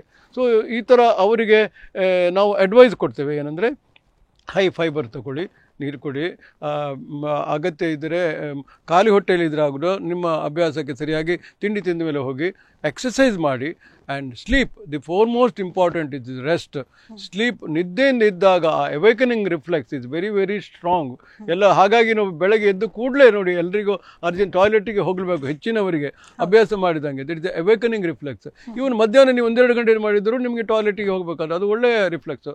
ಅದನ್ನು ನಾವು ಅಡ್ವೈಸ್ ಮಾಡ್ತೇವೆ. ಆಮೇಲೆ ಅದರಿಂದ ಆಗದಿದ್ದರೆ ಇದನ್ನು ಪ್ರಯತ್ನ ಮಾಡಿ. ಈ ಥರದ ಆಹಾರ ಕ್ರಮ, ಎಕ್ಸಸೈಸು, ಇವನು ಯೋಗ ಮಾಡ್ತೇವೆ. ಸೊ ಮತ್ತೆ ಅಗತ್ಯ ಇದ್ದರೆ ಮಾತ್ರ ಔಷಧಿ ತಗೊಳ್ಳಿ ಅಂತ ಹೇಳ್ತೇವೆ. ಫುಡ್ ಹ್ಯಾಬಿಟ್ಸ್ ಚೇಂಜ್ ಮಾಡುವಂಥದ್ದು, ಅಥವಾ ಲೈಫ್ ಸ್ಟೈಲ್ ಮ್ಯಾನೇಜ್ಮೆಂಟ್ ಮಾಡುವಂಥದ್ದು, ಅಲ್ಲಿ ಡಯಾಬಿಟಿಸ್ ಇದೆ, ಶುಗರ್ ಅದು ಸರಿಯಾಗಿ ಕಂಟ್ರೋಲ್ ಮಾಡುವಂಥದ್ದು, ಅಥವಾ ಥೈರಾಯ್ಡ್ ಡಿಸಾರ್ಡರ್ಸ್ ಅದಕ್ಕೆ ಬೇಕಾದಂಥ ಮಾತ್ರೆಗಳು ತಗೊಳ್ಳುವಂಥದ್ದು, ಅಥವಾ ಎಲೆಕ್ಟ್ರೋಲೈಟ್ ಇಂಬ್ಯಾಲೆನ್ಸ್ ಇದ್ದರೆ ಹೈಪೋಕಲ್ ಅದನ್ನು ತಗೊಳ್ಳುವಂಥದ್ದು. ಹಾಗೇ ಅಗತ್ಯ ಇದ್ದರೆ ಮಾತ್ರ ಲ್ಯಾಕ್ಸೇಟಿವ್. ಅಲ್ಲಿ ಕೌಂಟರ್ನಲ್ಲಿ ತುಂಬ, ಈಗ ಆಲೋಪತಿ ಇರಲಿ, ಆಯುರ್ವೇದ ಇರಲಿ, ಹೋಮಿಯೋಪತಿ ಇರಲಿ, ಅಥವಾ ಮನೆಯಲ್ಲಿ ಅಳಲೆಕಾಯಿ ಪಂಡಿತರು ಅಥವಾ ತಾಯಿಯೇ ಕೊಡ್ಬೋದು ನಿಮಗೆ. ಇದ್ರೆ ಇದು ಕೊಡಿದ್ರೆ ಹೋಗ್ತದೆ ಹೇಳ್ತಾರೆ. ಕೆಲವೆಲ್ಲ ಔಷಧಿಗಳಿದ್ದಾವೆ ತರಕಾರಿ ಇಂದ, ಅಥವಾ ಮೂಲಿಕಾ ಕೆಲವೆಲ್ಲ ಔಷಧಿಗಳು ಇರ್ತವೆ, ಆಗ್ತದೆ ಕೆಲವೆಲ್ಲ. ಸೊ ಯಾವುದೇ ಆಗಲಿ ಅದೆಲ್ಲ ಲ್ಯಾಕ್ಸೇಟಿವ್ಸ್ ಅಥವಾ ಪರ್ಗೇಟಿವ್ಸ್, ಅದರ ಸುಮಾರು 100 ಔಷಧಿಗಳಿದ್ದಾವೆ. ಅವರಿಗೆ ಆದಷ್ಟು ಆ ಕೋಲಾನ್ನ ಮೇಲೆ, ಶರೀರದ ಮೇಲೆ ಹಾನಿಕಾರಕ ಇಲ್ಲದೇ ಇರುವಂಥದ್ದು ಸುಲಭದಲ್ಲಿ ಸ್ಟೂಲ್ ಫಾರ್ಮರ್ ಅಂತೇಳ್ವೆ, ಸ್ಟೂಲ್ ಸಾಫ್ಟ್ನರ್ ಅಂತ ಹೇಳ್ತೇವೆ, ಬಲ್ಕ್ ಸ್ಟೂಲ್ ಫಾರ್ಮರ್, ಆಸ್ಮೋಟಿಕ್ ಲ್ಯಾಕ್ಸೆಟಿವ್ಸ್ ಅಂತೇಳಿ, ಹೀಗೆ ತುಂಬ ಬಗೆ ಇದಿರ್ತವೆ. ಸೊ ಅಂತಹ ಒಂದು ತುಂಬ ಹಾನಿಕಾರಕವಲ್ಲದ ಆದರೆ ಉಪಯುಕ್ತವಾದಂತಹ ಒಂದು ಔಷಧಿಗಳನ್ನು ಅವರನ್ನು ತಗೊಳ್ತೇವೆ. ಕೆಲವೆಲ್ಲ ತಿಂಗಳಗಟ್ಟೆ ತಗೊಳ್ಳೇಬೇಕಾಗ್ತದೆ. ಈ ಕ್ರಾನಿಕ್ ಕಾನ್ಸ್ಟಿಪೇಷನ್ ಇದ್ದವರಿಗೆ ದಿನಾಲು ರಾತ್ರಿ ಮಲಗಿ ನಾವು ಹೇಳ್ತೇವೆ ಡುಫೆಲಾಕ್ಸ್, ಅದು ಇಸಬ್ಗೋಲ್ಡ್ ಅಂತ ಹೇಳ್ತೇವೆ, ಲ್ಯಾಕ್ಸೆಟಿವ್ಸ್, ಅಥವಾ ಹೀಗೆಲ್ಲೇ ಪಾಲಿಗ್ಲೈಕಾಲ್, ಇದು ಕೆಲವೆಲ್ಲ ಔಷಧಿಗಳಿದ್ದಾವೆ. ಅದನ್ನು ತಗೊಳ್ಳಿ, ಏನು ಹಾರ್ಮ್ ಇಲ್ಲ ಅಂತ ಹೇಳ್ತೇವೆ ನಾವು. ಸೊ ಅದನ್ನು ತಗೊಳ್ಳುವಂಥ ಅಭ್ಯಾಸ. ಆದರೆ ಒಂದು ಕಷ್ಟ ಅಂದರೆ ಇದು ಹ್ಯಾಬಿಚುಯೇಷನ್ ಆಗ್ತದೆ. ಇದು ತಗೊಳ್ಳದೆ ಕೆಲವರಿಗೆ ಹೊರಗಡೆ ಹೋಗುವುದೇ ಇಲ್ಲ, ಗೊತ್ತಾಯ್ತಲ್ಲ. ಹೊರಗಡೆ ಹೋಗದೇ ಇದ್ದರೆ ಶರೀರದ ಮೇಲೆ ದುಷ್ಪರಿಣಾಮ. ಆದ್ದರಿಂದ ಇದು ಹ್ಯಾಬಿಚುಯೇಷನ್. ಅದಕ್ಕಾಗಿ ಎಲ್ಲದು combination of lifestyle management, diet management and laxatives, exercises ಇದೆಲ್ಲ ಮಾಡಬೇಕಾಗ್ತದೆ. ಮತ್ತು ಶಸ್ತ್ರಚಿಕಿತ್ಸೆಯ ರೋಲ್ ಇದೆ ಅಂತಂದರೆ ಬಹಳ ಕಮ್ಮಿ. ಯಾಕಂದರೆ ಹೆಚ್ಚಿನ ಈ ಕಾನ್ಸ್ಟಿಪೇಷನ್ಗಳಿರ್ತಲ್ಲ, ಅಲ್ಲಿ ಆರ್ಗ್ಯಾನಿಕ್ ಇರೋದಿಲ್ಲ. ಆರ್ಗ್ಯಾನಿಕ್ ಪ್ರಾಬ್ಲಮ್ಸ್ ಇರುವುದು ಏನಂದರೆ ಎಂಥದ್ದು ಪ್ರೊಲ್ಯಾಪ್ಸ್ ಅಂತ ಇರ್ಬೋದು. ಯಾಕಂದರೆ ನಮ್ಮ ಗುದದ ದ್ವಾರದ ಮೂಲಕ ದೊಡ್ಡ ಕರಳಿನ ಕೊನೆಯ ಅಂಶ ರೆಕ್ಟಮ್ ಪ್ರೊಲ್ಯಾಪ್ಸ್ ಆಗಿ ಹೊರಗೆ ಬಂದು ಅಡ್ಡ ಬರ್ತದೆ. ಅದಕ್ಕೆ ಪ್ರೊಲ್ಯಾಪ್ಸಿಗೆ ಸರ್ಜರಿ ಬೇಕಾಗ್ತದೆ. ಹಾಗೆ ಫಿಶರ್ ಅಂತ ಹೇಳ್ತೀವಿ, ಅಲ್ಲಿ ಗಾಯ ಆಗಿ ಅಲ್ಲಿ ಸ್ಪಿಂಕ್ಟರ್ ಸ್ಪಾಸಮ್ ಆಗ್ತದೆ, ಅದಕ್ಕೆ ಸ್ಪಿಂಕ್ಟ್ರಾಟಮಿ, ಫಿಶರೆಕ್ಟಮಿ ಅಂತೇಳಿ ಅದು ಮಾಡಬೇಕಾಗ್ತದೆ. ಅಥವಾ ಮೂಲವ್ಯಾಧಿ ಪೈಲ್ಸ್ ಅಂತ ಬರ್ತದೆ, ಅದು ಮಲಬದ್ಧತೆಯಿಂದಲೇ ಆಗುವಂಥದ್ದು. ಕೆಲವರಿಗೆ ಮಲಬದ್ಧತೆ ಇಲ್ಲದಿದ್ದರೂ ಆಗ್ತದೆ ಇದೆಲ್ಲ. ಸೊ ಸರಿಯಾಗಿ ಮಲ ಹೋಗುವವರಿಗೂ ಈ ಥರ ತೊಂದರೆ ಆಗಲಿಕ್ಕೆ ಸಾಧ್ಯ ಉಂಟು, ಗೊತ್ತಾಯ್ತಲ್ಲ. ಸೊ ಅದಕ್ಕೆ ಚಿಕಿತ್ಸೆ, ಅದು ಫಿಶರಿಗೆ ಅಥವಾ ಹೆಮರಾಯ್ಡ್ಸಿಗೆ ಆಗಲಿ ಅಥವಾ ಪ್ರೊಲ್ಯಾಪ್ಸಿಗೆ ಆಗಲಿ ಇಂಥದ್ದು, ಅಥವಾ ಪೆಲ್ವಿಕ್ ಡಿಸೆಂಟ್ ಅಂತ ಹೇಳ್ತೀವಿ, ಲೇಡೀಸಿಗೆಲ್ಲ ಕಂಪ್ಲೀಟ್ ರೆಕ್ಟೋಸೀಲ್ ಅಂತ ಆಗ್ತದೆ, ಆಮೇಲೆ ಅವರಿಗೆ ಸಿಸ್ಟೋಸೀಲ್ ಆಗ್ತದೆ, ಗರ್ಭಕೋಶ ಇಳಿದು ಬರ್ತದೆ. ಇದಕ್ಕೆಲ್ಲ ಶಸ್ತ್ರಚಿಕಿತ್ಸೆಯ ಅಗತ್ಯ ಬರ್ತದೆ. ಕೆಲವರಿಗೆಲ್ಲ ವಾಲ್ವುಲಸ್ ಅಂತ ಅದು, ಯಾಕಂದರೆ ಅವರಿಗೆ ಮಲಬದ್ಧತೆ ಆಗಿ ಒಂದು ಕೋಲೋನು ದೊಡ್ಡದಾಗಿ ರಿಡಂಡೆಂಟ್ ಕೋಲೋನು ಅಂತ ಹೇಳ್ತಾರೆ, ಅವರಿಗೆಲ್ಲ ಕೆಲವೊಮ್ಮೆ ಅದು ಟ್ವಿಸ್ಟ್ ಆಗಿ ಬಾರದು ವಾಲ್ವುಲಸ್ ಅಂತ ಆಗ್ತದೆ, ಕೋಲೋನಿಕ್ ಇದು ಅಬ್ಸ್ಟ್ರಕ್ಷನ್ ಆಗ್ತದೆ. ಅಂಥ ಸಮಯದಲ್ಲೆಲ್ಲ ಇಂಟೆಸ್ಟೈನಲ್ ಅಬ್ಸ್ಟ್ರಕ್ಷನ್ ಅಂತ ಹೇಳ್ತಾರೆ, ಅದು ಟ್ವಿಸ್ಟ್ ಆಗಿ ಬೀಳುವಂಥದ್ದು ವಾಲ್ವುಲಸ್ ಆಫ್ ದಿ ಕೋಲೋನ್ ಅಂತ ಹೇಳ್ತೇವೆ. ಸೊ ಅದಕ್ಕಾಗಿ ಆಪರೇಷನ್ ಬೇಕಾಗ್ತದೆ. ಕೆಲವು ಸಂದರ್ಭಗಳಲ್ಲಿ ಶಸ್ತ್ರಚಿಕಿತ್ಸೆ ಬಹಳ ಲಿಮಿಟೆಡ್, ಅತಿ ಅಗತ್ಯ ಇಂತಹ ಕಾಂಪ್ಲಿಕೇಶನ್ ಇದ್ರೆ ಮಾತ್ರ. ಮತ್ತು ಕ್ಯಾನ್ಸರ್ ಗಡ್ಡೆ ಇದ್ರೆ ಆಗಲೇಬೇಕು, ಅದು ಲಾಸ್ಟ್ ಖಂಡಿತವಾಗಿ ಆಗಲೇಬೇಕು. ಡೈವರ್ಟಿಕ್ಯುಲೋಸಿಸ್ ಅಂತ ಆಗ್ತವೆ, ಅದರಿಂದ ಡಯರಿಯಾನೂ ಆಗ್ತದೆ, ಕೆಲವೊಮ್ಮೆ ಕಾನ್ಸ್ಟಿಪೇಷನು ಆಗ್ತದೆ ಪೆರಿಯದಲ್ಲಾಗಿ. ಸೊ ಇದೆಲ್ಲ ಸರ್ಜರಿ, ಅದು ಶಸ್ತ್ರಚಿಕಿತ್ಸೆಯ ರೋಲ್ ಅಂತ ಹೇಳ್ತೇವೆ ಬಹಳ ಕಮ್ಮಿ. ಆದಷ್ಟು ಒಂದು ಆಹಾರ ಮತ್ತು ಲೈಫ್ ಸ್ಟೈಲ್ ಮ್ಯಾನೇಜ್ಮೆಂಟು, ಎಕ್ಸಸೈಸು ಇದರಿಂದಾಗಿ ಧರಿಸ್ಬೋದು. ಮತ್ತು ನಾವು ಬಿಹೇವಿಯರಲ್ ಥೆರಪಿ ಅಂತ ಹೇಳ್ತೇವೆ, ಈಗ ಲೇಟೆಸ್ಟ್ ಆಗಿ ಬರುವಂಥದ್ದು. ಇದು ಯಾವುದರಿಂದೂ ಇಲ್ಲ, ಶಸ್ತ್ರಚಿಕಿತ್ಸೆ ಅಗತ್ಯ ಇಲ್ಲ. Life style management, diet, medicine ಏನು ಬಂದರೂ ಆಗೋದಿಲ್ಲ. ಯಾಕಂದರೆ ಅವರಲ್ಲಿ ನ್ಯೂರಲಾಜಿಕಲ್ ಪ್ರಾಬ್ಲಮ್ ಇರ್ತದೆ. ಕೆಲವರಿಗೆ ನರ್ವ್ ಗ್ಯಾಂಗ್ಲಿಯಾ ಇರೋದಿಲ್ಲ, ನರಗಳು ದೌರ್ಬಲ್ಯ ಇರ್ತವೆ, ಅವರಿಗೆ ಟ್ರಾನ್ಸಿಟ್ ಟೈಮ್ ತುಂಬ ಇರ್ತದೆ, ನಾವು ಹೇಳ್ತೇವೆ ಸ್ಲೋ ಟ್ರಾನ್ಸಿಟ್. ಯಾಕಂದರೆ ಒಂದು ಕಡೆಯಿಂದ ಇನ್ನೊಂದು ಕಡೆ ಆ ಫೀಕಲ್ ಮ್ಯಾಟ್ರ್ ಹೋಗ್ಲಿಕ್ಕೆ ತುಂಬ ಸಮಯ ಇರ್ತದೆ. ಅಂಥವರಿಗೆಲ್ಲ ನಾವೊಂದು ಬಯೋಫೀಡ್ಬ್ಯಾಕ್ ಥೆರಪಿ ಅಂತ ಹೇಳ್ತೇವೆ. ಯಾಕಂದರೆ ಅವರಿಗೆ ವಿಡಿಯೋವನ್ನು ತೋರಿಸ್ತೇವೆ, ಆಡಿಯೋ ವಿಜುವಲ್ ಇದ್ರೆ ಎಜುಕೇಟ್ ಮಾಡ್ತೇವೆ, ಡೆಫಿಕೇಟ್ರಿ ಮೂಮೆಂಟ್ ತೋರಿಸಿ ಯಾವ ರೀತಿ ನೀವು ಮಾಡಬೇಕು ಅಂತ ಟಾಯ್ಲೆಟಿಗೆ ಹೋಗಿ. ಸೊ ನಮ್ಮ ಹೊಟ್ಟೆಯ ಮಸಲ್ ಸ್ನಾಯುಗಳನ್ನು ಕಾಂಟ್ರಾಕ್ಟ್ ಮಾಡಿ ಪ್ರೆಷರ್ ಹಾಕಿ ಸಬ್ಕಾನ್ಷಿಯಸ್ ಮೈಂಡಿಂದ ಸ್ಪಿಂಕ್ಟ್ರನ್ನು ರಿಲ್ಯಾಕ್ಸ್ ಮಾಡಿ ಅಂಥದ್ದು. ಯಾಕಂದರೆ ಕೆಲವೊಮ್ಮೆ ಡಿಸ್ಸೈನರ್ಜಿ ಅಂತ ಹೇಳ್ತೇವೆ, ಇದು ಹೊಟ್ಟೆ ಇದ್ದಾಗ ಅಲ್ಲಿ ರಿಲ್ಯಾಕ್ಸ್ ಆಗುವುದೇ ಇಲ್ಲ. ಸೊ ಆ ಡಿಸ್ಸೈನರ್ಜಿಯ ಮಾಡಲಿಕ್ಕಾಗಿ ನಾವು bio feedback therapy, behavioural therapy ಅಂತ ಲೇಟೆಸ್ಟ್ ಬರುವಂಥದ್ದು. ಅದರಿಂದ ಸ್ವಲ್ಪ ಲಾಭ ಬರ್ತದೆ. ಮುಖ್ಯವಾಗಿ ಹೇಳಬೇಕು ಅಂತ ಹೇಳಿದ್ರೆ prevention is better than cure ಅಂತ ಹೇಳ್ಬೋದು. ಹಾಗಿರುವಾಗ ನಾವು ಜಾಗೃತಿಯನ್ನ ಮಾಡಿಕೊಂಡಷ್ಟು ನಮ್ಮ ದೇಹದ ಆರೋಗ್ಯವನ್ನ ಕಾಪಾಡಿಕೊಳ್ಳಿಕ್ಕೆ ಸಾಧ್ಯ ಆಗ್ತದೆ. ಸಮತೋಲಿತ ಆಹಾರವನ್ನ ಹಾಗೆ ನಿಯಮಿತ ವ್ಯಾಯಾಮವನ್ನ, ಯೋಗವನ್ನ ಮಾಡೋದ್ರಿಂದ ಕೂಡ ನಮ್ಮ ಆರೋಗ್ಯದ ಸಮಸ್ಯೆಯನ್ನ ಕಡಿಮೆ ಮಾಡ್ಕೊಳ್ಬಹುದು ಅಂತ ಹೇಳುವುದನ್ನ ನೀವು ತಿಳಿಸಿಕೊಟ್ಟಿದ್ದೀರಾ ಡಾಕ್ಟರ್. ನಮ್ಮ ಇಂದಿನ ಕಾರ್ಯಕ್ರಮದಲ್ಲಿ ನೀವು ಭಾಗವಹಿಸಿ ನಮ್ಮ ವೀಕ್ಷಕರಿಗೆ ಮಲಬದ್ಧತೆಯ ಸಮಸ್ಯೆಗಳು ಮತ್ತು ಇದಕ್ಕೆ ಯಾವ ರೀತಿಯ ಚಿಕಿತ್ಸಾ ಪದ್ಧತಿಗಳಿವೆ, ಪರಿಹಾರಗಳು ಏನಿವೆ ಅಂತ ಹೇಳುವುದನ್ನ ತಿಳಿಸಿಕೊಟ್ಟದಕ್ಕಾಗಿ ನಿಮಗೆ ಅನಂತ ಧನ್ಯವಾದಗಳು. ತುಂಬ ಧನ್ಯವಾದ. ವೀಕ್ಷಕರೇ, ಇಲ್ಲಿಗೆ ನಮ್ಮ ಇಂದಿನ ವೈದ್ಯ ಸಿಂಧು ಕಾರ್ಯಕ್ರಮವನ್ನ ಮುಕ್ತಾಯಗೊಳಿಸ್ತಾ ಇದ್ದೇವೆ. ಮುಂದಿನ ಸಂಚಿಕೆಯಲ್ಲಿ ಮತ್ತೆ ಭೇಟಿಯಾಗೋಣ. ವಂದನೆಗಳು.